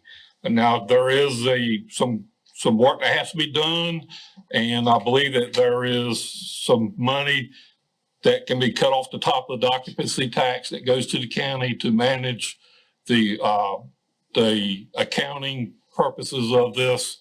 So, you know, the county could get some money to maintain or manage this. The big thing is, I don't like taxes. Some of other commissioners don't like taxes, and they'll probably not vote against us. But it does not cost county residents nothing. You know, and if you go to another county in the state, you're already paying the occupancy tax to stay there. You go to Dare County, you're paying occupancy tax. You go to Wake County, you're paying occupancy tax. You go to Asheville, you're paying occupancy tax. Or like I said, there's only 8 counties now that don't have an occupancy tax. And what I'm asking is to allow the Magellan Group to come in here and make a presentation about it. Now, originally they had scheduled October the 6th. They have a conflict. I would like to ask if they can come in on November the 3rd board meeting to make a 15-minute presentation to the board. So I'd like to make a motion to allow the Magellan Group to come on November 3rd for a commission meeting and make a presentation about occupancy tax in the county. I'll second that. Any discussion? I got a question, just a question. Yeah. And the question that I have, and Mr. Manager, maybe you can help me with this. I mean, this came up years and years ago about occupancy tax, and we deferred that to the city of Washington, somewhere way back, that they still get an occupancy tax for their motels for something. I can't remember what it was. I need to dig and do the research. I don't have a problem with the guy coming to do the presentation, but I also want to know that what the language is that we done with Washington, because it was supposed to be Washington Chocowinity at one time, if memory serves me well. That was before your time, I guess. I'm sorry I wasn't here, but the legislation is pretty clear. I mean, it has to be a local bill that does that. And essentially you've got to get the hotel motel lobbyist group to sign off on it because they're pretty powerful. And the language in there, I think you can, I've done it one time when I was in Granville County. We had some language in there that allowed us a certain percentage was for athletic fields and a certain percentage was for advertising. But that all depends upon what the General Assembly is comfortable giving you, and it may come up or down. So, but you got to have a board and you got to have a whole lot of things. So the Magellan Group will go through all that with you, the explanation of all of it. All right, Stan. Yeah. I don't want to invite any more taxes in Beaufort County. And here's the thing I see. We hear that Airbnb is already charging it, or maybe Booking is already charging it. They do not have that power by general statute to do it inside counties. Now, they can do it as they are by ordinance forced to do it inside municipalities. But in the counties in North Carolina, unless the county has an ordinance that be charged, that there be a tax charge, they do not have the right to charge those taxes. And the money that goes in up and they're holding it. And again, these are just a few third-party groups. Not everybody's going to use a third-party group. That they hold that money is not the problem of the individual. It's their problem because they're holding money that's not theirs. So first, I don't want to invite any new taxes into Beaufort County. Secondly, I don't want to become dependent upon a third-party group just because they think it's necessarily their right to charge a tax that shouldn't be charged on a non-taxable area. First of all, the reason I don't want to invite any more taxes into the county, it makes people, vendors who are doing Airbnbs or bed and breakfasts, it makes them less competitive. I mean, if tax is going to be 10, 12, 13%, that's 13, 14%. There's going to be charged more to the person coming there. And you say, well, they don't miss it. Yeah, they do miss it. People are going to become more and more frugal. And those that are becoming frugal, they may decide not to come to their spot because of that 14% extra payment that those people are never going to see. So I don't want to invite any taxes here in Beaufort County, and I don't want to have to see people have to manage that. Anyone else? Yeah. The last time we got into this was, I don't know, a long time ago. Ed remembers when it was. And what happened was, after we looked at it, number one, there aren't that many facilities that are in the county. Almost all of the rental units are in municipalities. So we would have to lay a tax on top of the municipalities in order to do this, which is more and more tax. And the other thing that we found out is by the time we created a board to oversee this and hired another individual to audit and collect the money and hired an executive director to decide how to spend the money. You know, one of the things that the city of Washington does with the money they get for this is they put up a $3,000 billboard outside of town that says "Visit Washington." Come on. And this is another one of those things, when you start creating these boards and commissions can go anywhere, they suddenly try to become all powerful. And the county commissioners have got another problem of answering for something that somebody is doing to the public that the commissioners aren't doing. So I'm not going to support it. It doesn't matter what they come and say, because I already know that it's going to cost us money to do it. Well, the thing, I'm trying to remember, it was somewhere around 2015. It was about the time that I became a commissioner. Some of the work had already been done, and you're absolutely right. At the time, if I remember, it was like 20-some thousand dollars worth of revenue, and administrative costs was going to eat it up. What has changed since then is that we, in the Bath and the Belhaven area, and it's happening on the south side of the river too, we're seeing more and more people that have waterfront homes, and even homes within like the town of Belhaven that are renting it. And they're the ones that are pushing me, and they're pushing people like Tandy. And these are people that are affected. I mean, they understand that. They understand it better, and maybe this group is coming in will be able to explain it a little bit more. But if you talk to them, they say that the money is being paid by the person, and it's going to the franchise, the national headquarters. And once it goes to the national headquarters, nobody knows what happens to it.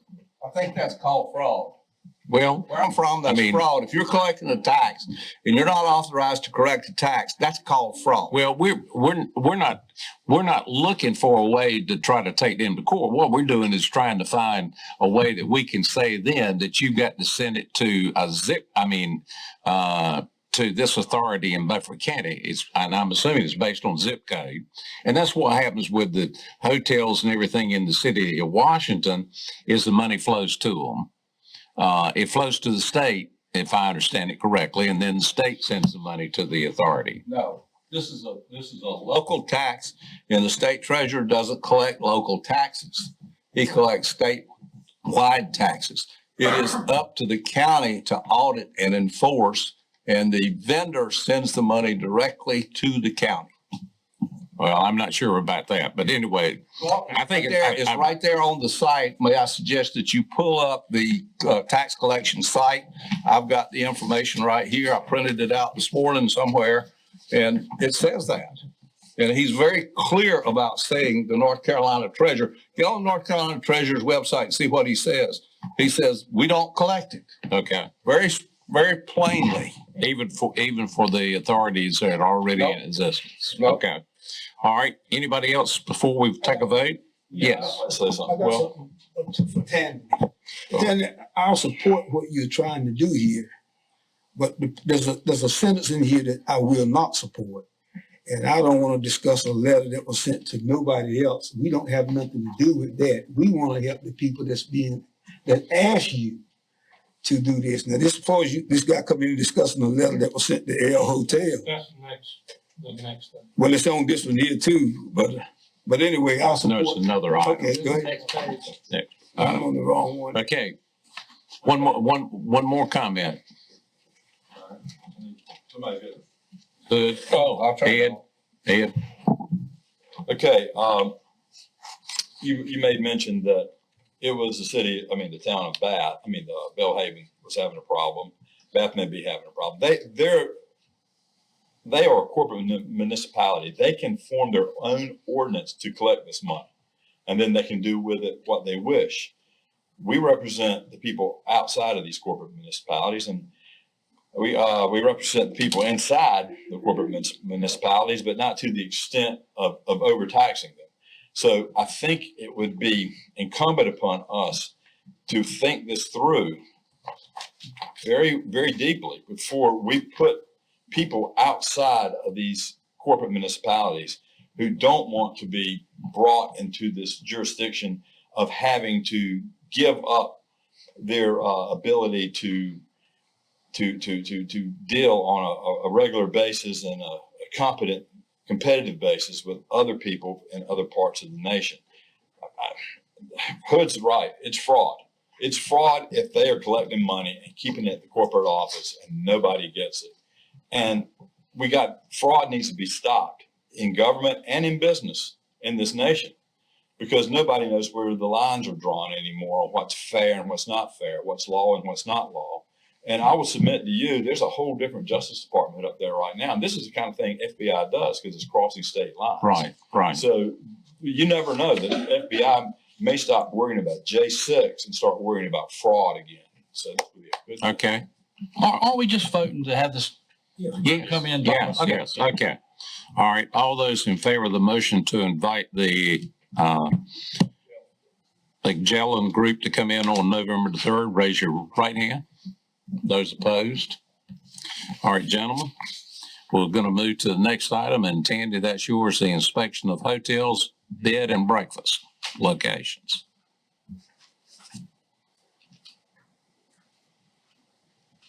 Tandy. Thank you, Mr. Harris, for coming in. Yes, sir. So, I watched, a City of Washington thing the other week. And so I have some questions about what I heard there, just to clarify some issues. Did the City of Washington approach or ask the Health Department to inspect or send a letter to the L Hotel? No, sir. Is the Health Department conducting all required state inspections of bed and breakfast locations, hotels, and motels in the county? Yes, sir. Our permitted regulated establishments, we have 11 hotels in the county and 3 bed and breakfasts, which only 2 are currently operating. Okay. Has the Health Department attempted to work with the City of Washington on inspections in the past to clarify requirements for businesses and homeowners? Absolutely. Okay. All I wanted to do is to clarify that we're staying out of it and we're doing everything what we're supposed to be doing. Absolutely. Without any other input. No, sir. All right. I have nothing. I do have a question, just for my clarification. Say City of Washington has a zoning ordinance, okay? Do they make routine checks with you? Are they in compliance? Are they in compliance? And did you follow that up when they do that? No, not really. It's kind of unusual for them to do that. Well, if you flip the script with us, I mean, you know, if you come to us and I think the biggest thing you need to know up front is what constitutes regulation by us. And Yes. a lot of things are exempt. And I know you guys have heard all these things about 5 rooms, 4 rooms. Yes, if you're less than 5 rooms, you are exempt. You are not regulated by us. Now, if you serve food, such as a bed and breakfast, then you are regulated by us, regardless of the amount of rooms. If you rent rooms for a week or longer, that is called a regular boarder. We do not regulate that as well. So as long as you meet our requirements, our permit, our staff are authorized agents of the Department of Health and Human Services. If you meet our criteria, we're going to issue you a permit. Now, it's up to whatever body that doesn't want them to operate. That's up to them whether they let them operate or not. And your regulations are of a general statute. Right. Ours is straight Not from by general. a city ordinance. Right. That's straight from general statute. You're not beholden to a city. You're beholden to the government. Right. The state, right. There's their state laws and rules. Which is a body politic of the state of North Carolina. Yes, sir. Okay, thank you.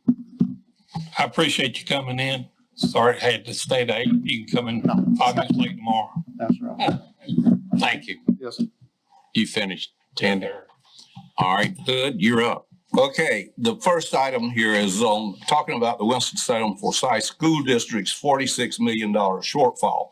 I don't know whether you've been following or not, but the city of Winston-Salem Forsyth Combined School District came up with what some people estimate is a $70 million shortfall, but the state Board of Education says it's a $46 million shortfall.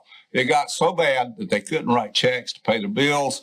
The state of North Carolina DPI apparently gave them money. I didn't know you could get money out of them like that.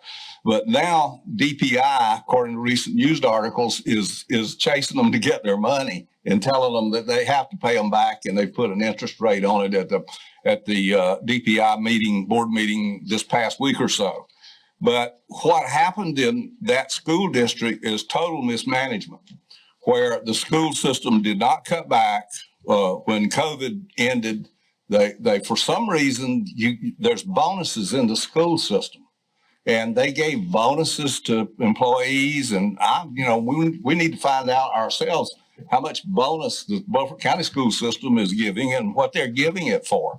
But they gave bonuses, and they continued to give bonuses. They continued to give raises, even in the face of not having the budgeted money to do this, operating totally outside of their budget. So this is wound up with the superintendent resigned earlier this year, along with the finance officer retired, but the game still goes on. And quite frankly, it looks to me like what they have is management that is absolutely clueless about what it's supposed to be doing.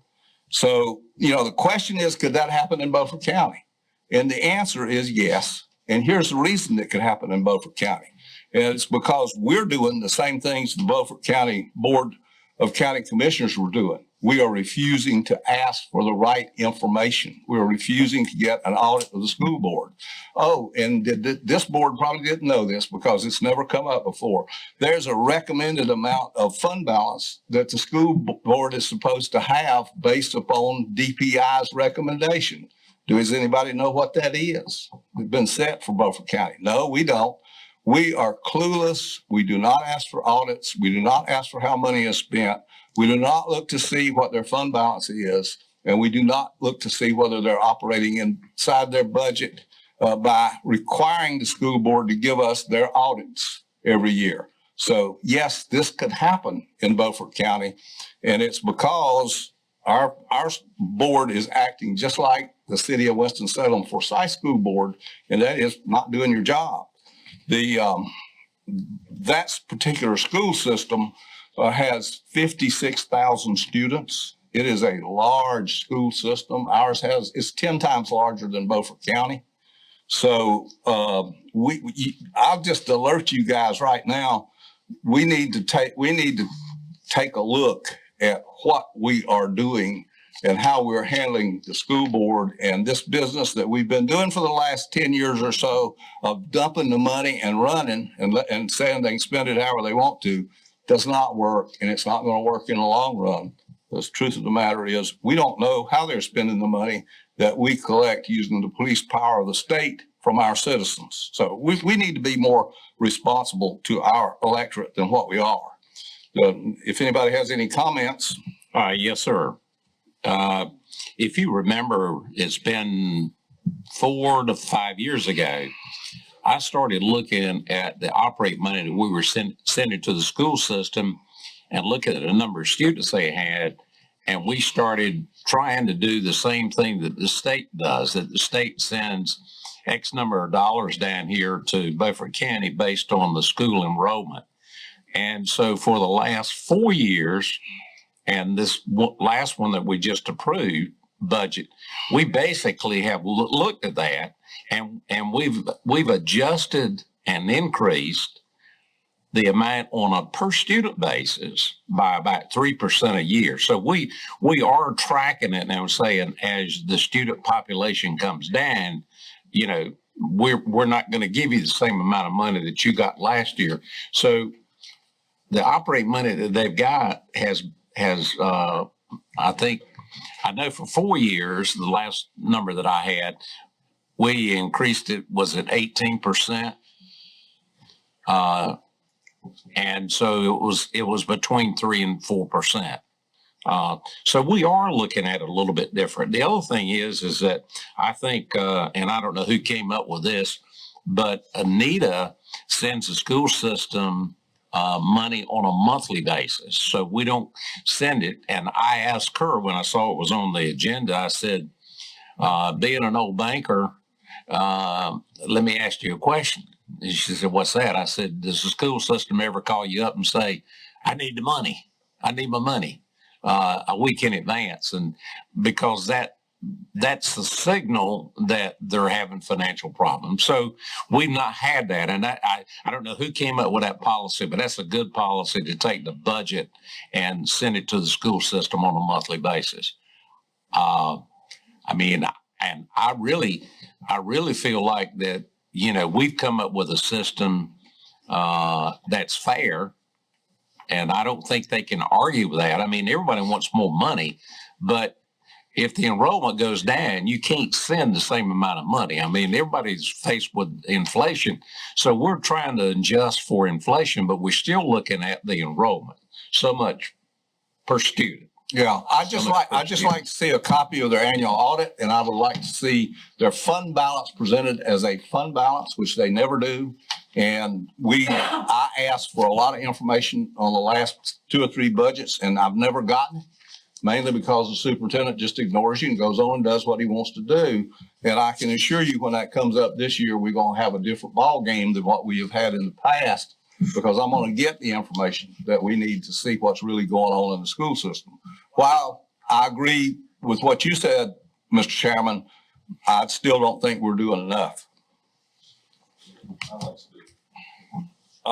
We're going to have a situation happening over the next decade with school choice, where there's going to be money needing to go to all different groups of people going to different schools because they have the right to choose to do so. So the whole idea that public schools need to have a large cache of money because public schools are the only way to educate children, well, that whole concept is going away.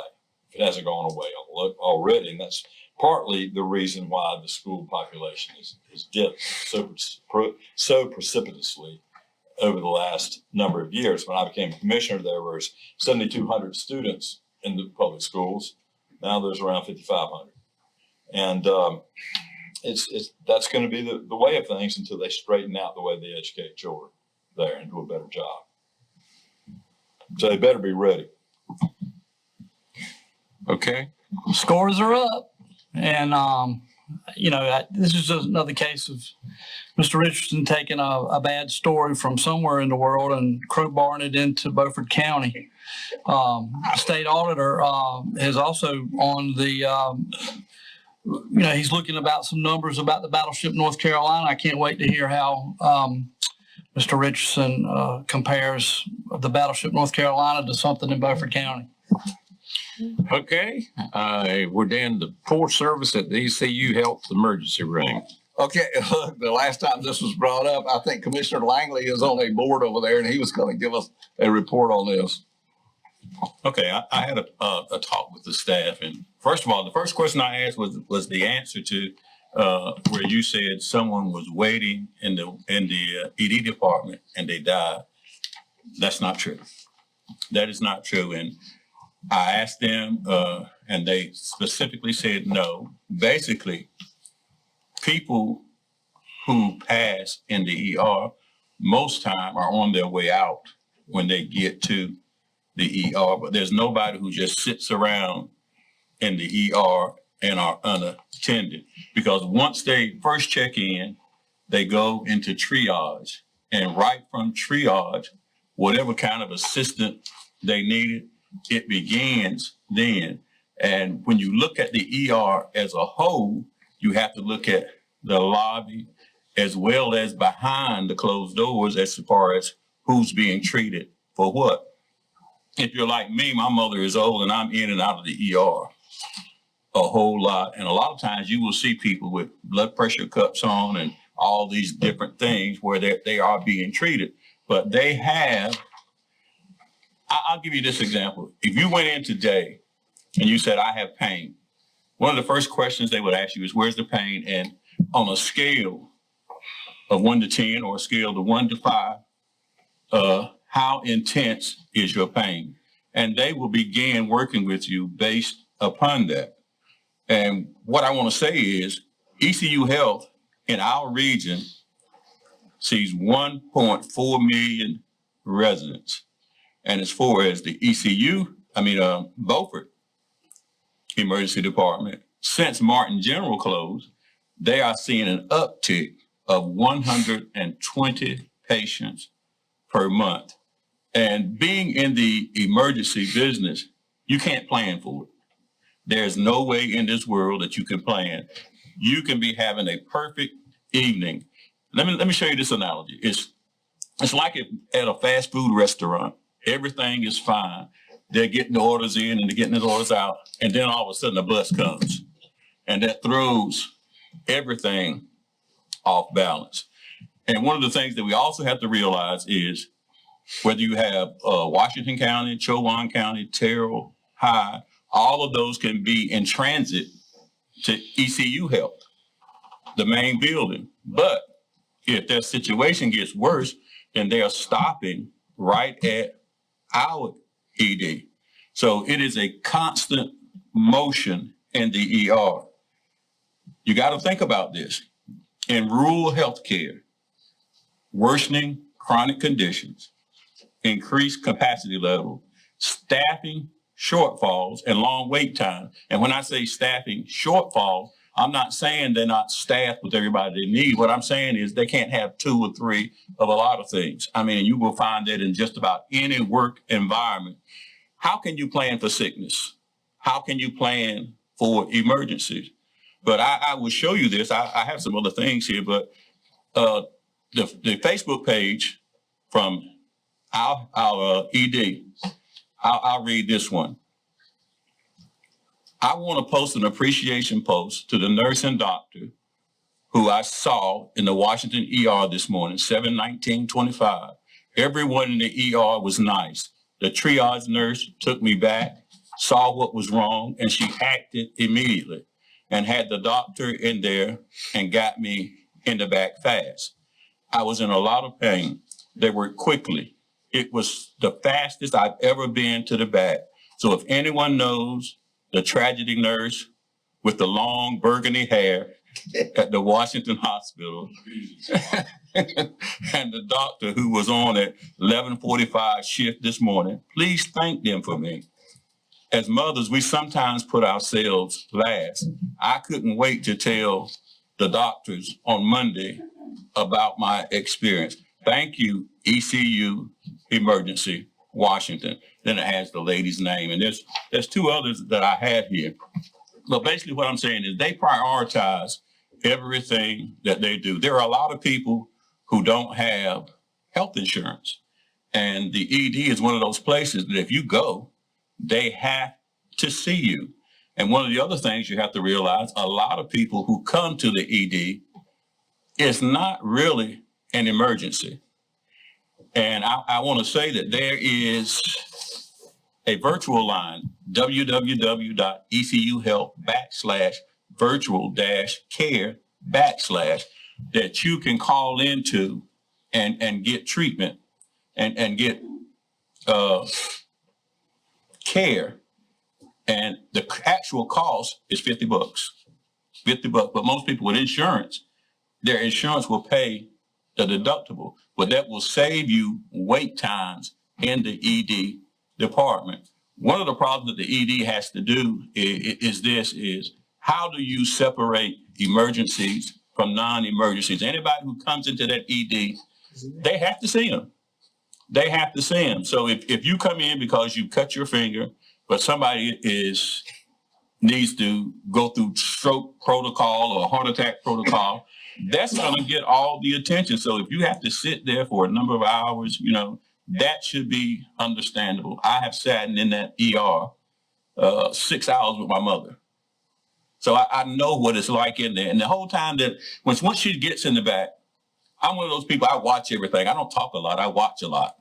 And the thing that I do is I watch how they operate. And I'm telling you, there's nobody in there having a Coke and a smile. Everybody is doing their job. So how effective you want to say the ED is, they have some good ratings. And I want to pull this. I want to show you this, which I found very interesting.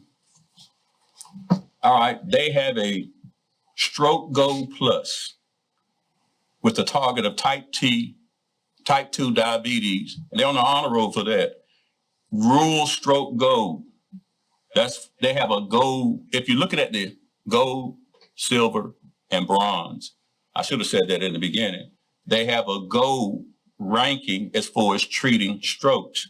Coronary artery disease, they have a bronze. Resuscitation, bronze. Rural coronary artery disease, Gold. So they are quite effective as to what they do. And I can promise you, no person in the healthcare industry would ever sit around and allow someone who is in a critical state to just be left all alone. That is not happening at our ED.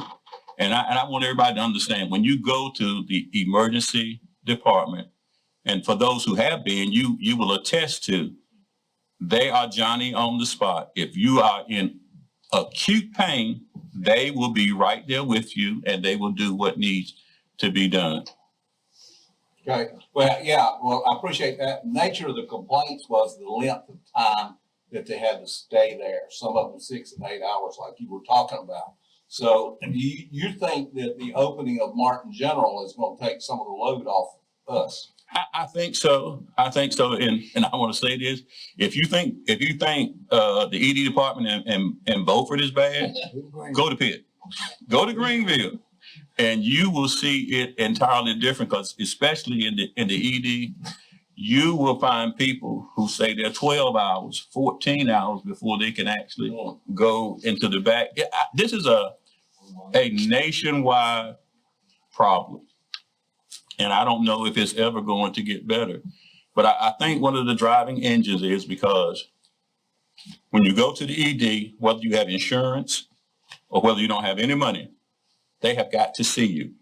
And a lot of times, as I stated earlier, people who come, they really don't have an emergency. Or either they waited until 6 hours. Yeah.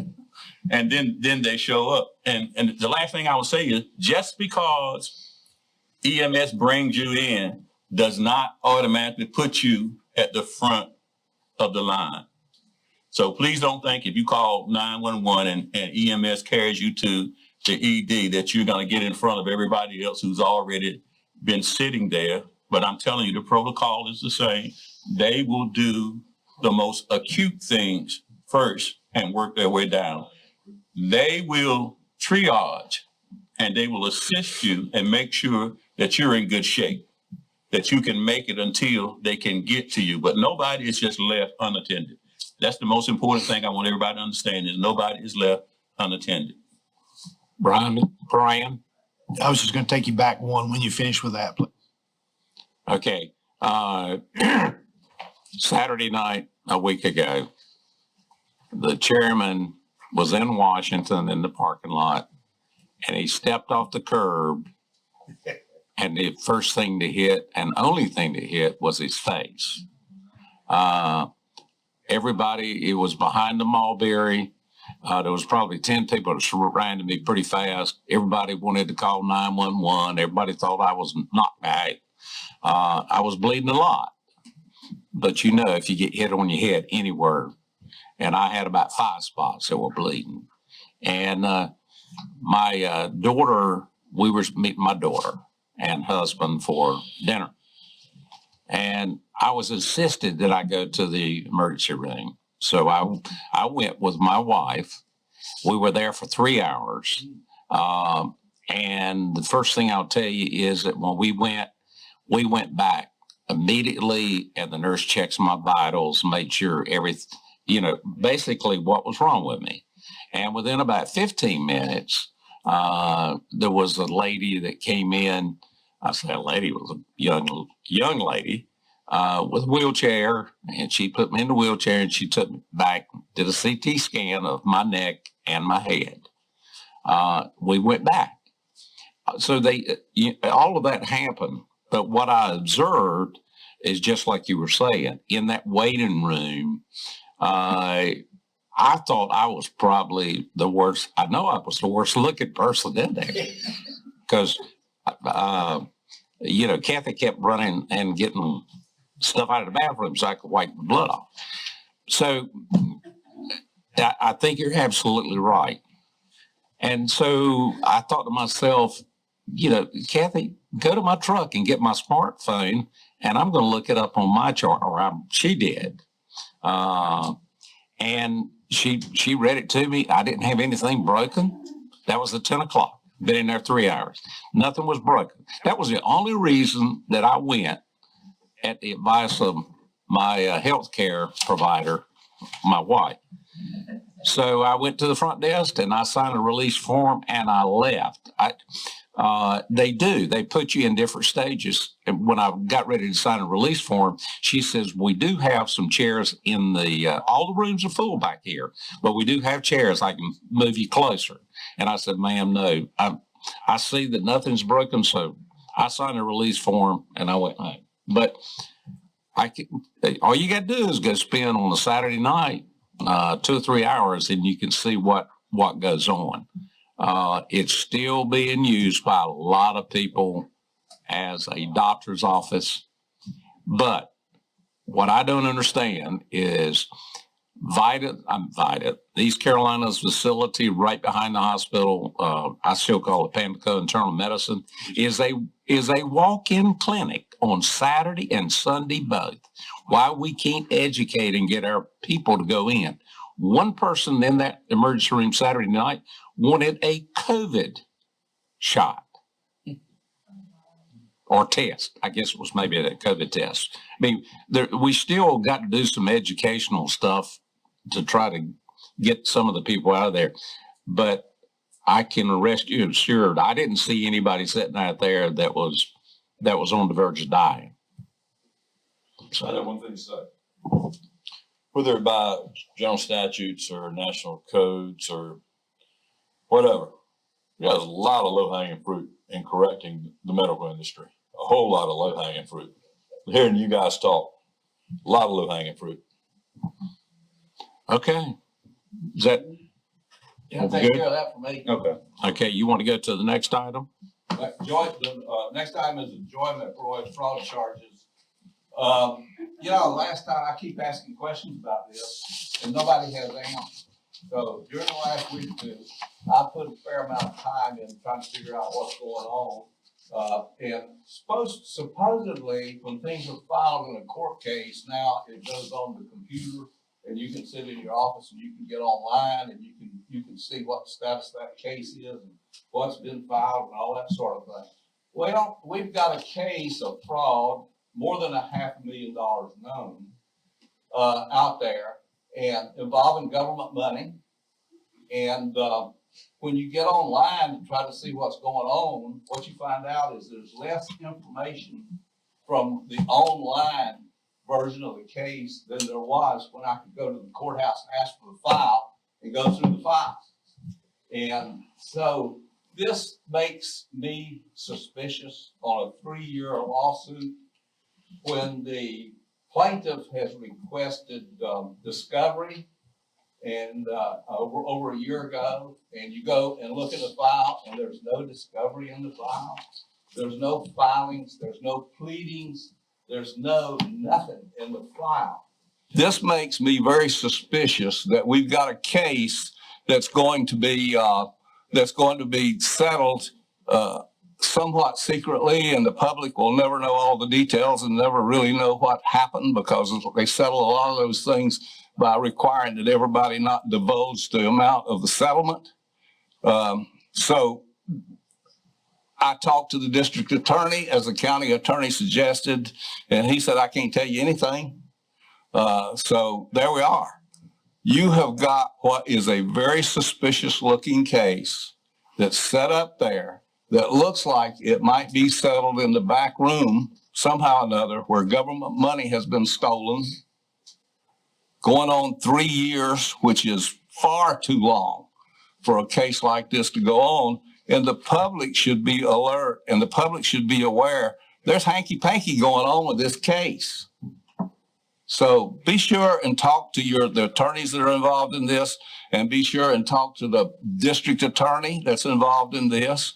You can't talk to the judge. I don't know who he is, but it wouldn't matter if you did because you shouldn't talk to him. But certainly the district attorney and everybody else to see what's going on this, to see if they're going to get away with taking the money, the public's funds, because the case has gone on too long and there are no filings. That's your first suspicion that something fishy is going on. So be aware of that. And that's all I wanted to tell you tonight with this. Be aware, something fishy is going on. And I just want to say one thing real quickly. It's not a plaintiff in this case. It's the state of North Carolina versus Joey. Well, did I say the plaintiff? Yeah. Well, the defendant, I'm sorry, I misspoke. You're correct. The defendant requested discovery. Nobody else has requested discovery. So what is going on in this thing? Of course, the district attorney, I'm aware, has the SBI reports. And I'm asking him, why haven't these things been filed as a part of the case in the file? I can't answer that. I can't tell you that. So on and on this thing goes. It's looking fishier and fishier. So the public needs to be aware. And probably the only thing that's going to clean it up is for the public to put pressure on the various parties that are involved in this to get the thing done. Because we've had far too much stealing in Beaufort County of public funds. We've had a couple of fire departments that we know of in the last few years. We have this thing over there, and there's probably some more going on that we don't even know about. Because I've had complaints about what goes on in Chocowinity for about 10 years now. People having a job and never showing up for work. All kinds of things like this. This board has refused to investigate that. The other thing that we are doing, and then I'll get off of this topic, is we don't require the various agencies, public agencies, like fire departments and EMS units, to submit audit reports to us. And the excuse that was given was they were too expensive to do. But what you will find if you look at these entities is that they are paying an accountant and a bookkeeper several $1,000s a year to do their books. So the audit information is there. It's just a matter of filing it. And I think we should go back to requiring these audits, because while a government audit is the most useless thing that I know of, it still does something. It keeps people awake and it keeps them at the switch. So let's just consider all that. Does anybody have anything they want to add, subtract to this? You want to go to your next item? The next item is homeless and disadvantaged being imported into Beaufort County. I really don't know what to say about this other than what's been in the newspaper. And that is, we need to be alert if this is going on. Some of it I don't have a problem with if we're using our motels and hotels that aren't being used to house people temporarily while ICE or the various mental health organizations get them back on their feet again. But we need to be alert to what's going on because there has been an effort to move people in. And I don't really have a problem with it if it's done properly. And that's all that I had to say on that. The $20,000 for the alternative sentencing court, we've covered that. We beat that pretty much to death. We're going to leave that one alone. So I'm done. All right. Mr. Chairman, real quick, just to back up if we could to the Forsyth County School District discussion, to try to give the board some real-time information. If you'll go to the Beaufort County Schools website, home, go to departments, finance, and financial audits, you'll find their financial audits going back to 2017, fiscal year 2017. The latest fiscal audit they have out there is 2024, which is the latest one anybody has. It was done by Mars, and their unassigned fund balance was $1,119,984. Well, appreciate that information, but my point is the commissioner should be taking this up as a part of the budget process, and this information should be presented to us because it's not up to us to have to dig for it. Okay, we're down to closed session. Katie, do you want to read us into the closed session? Sure.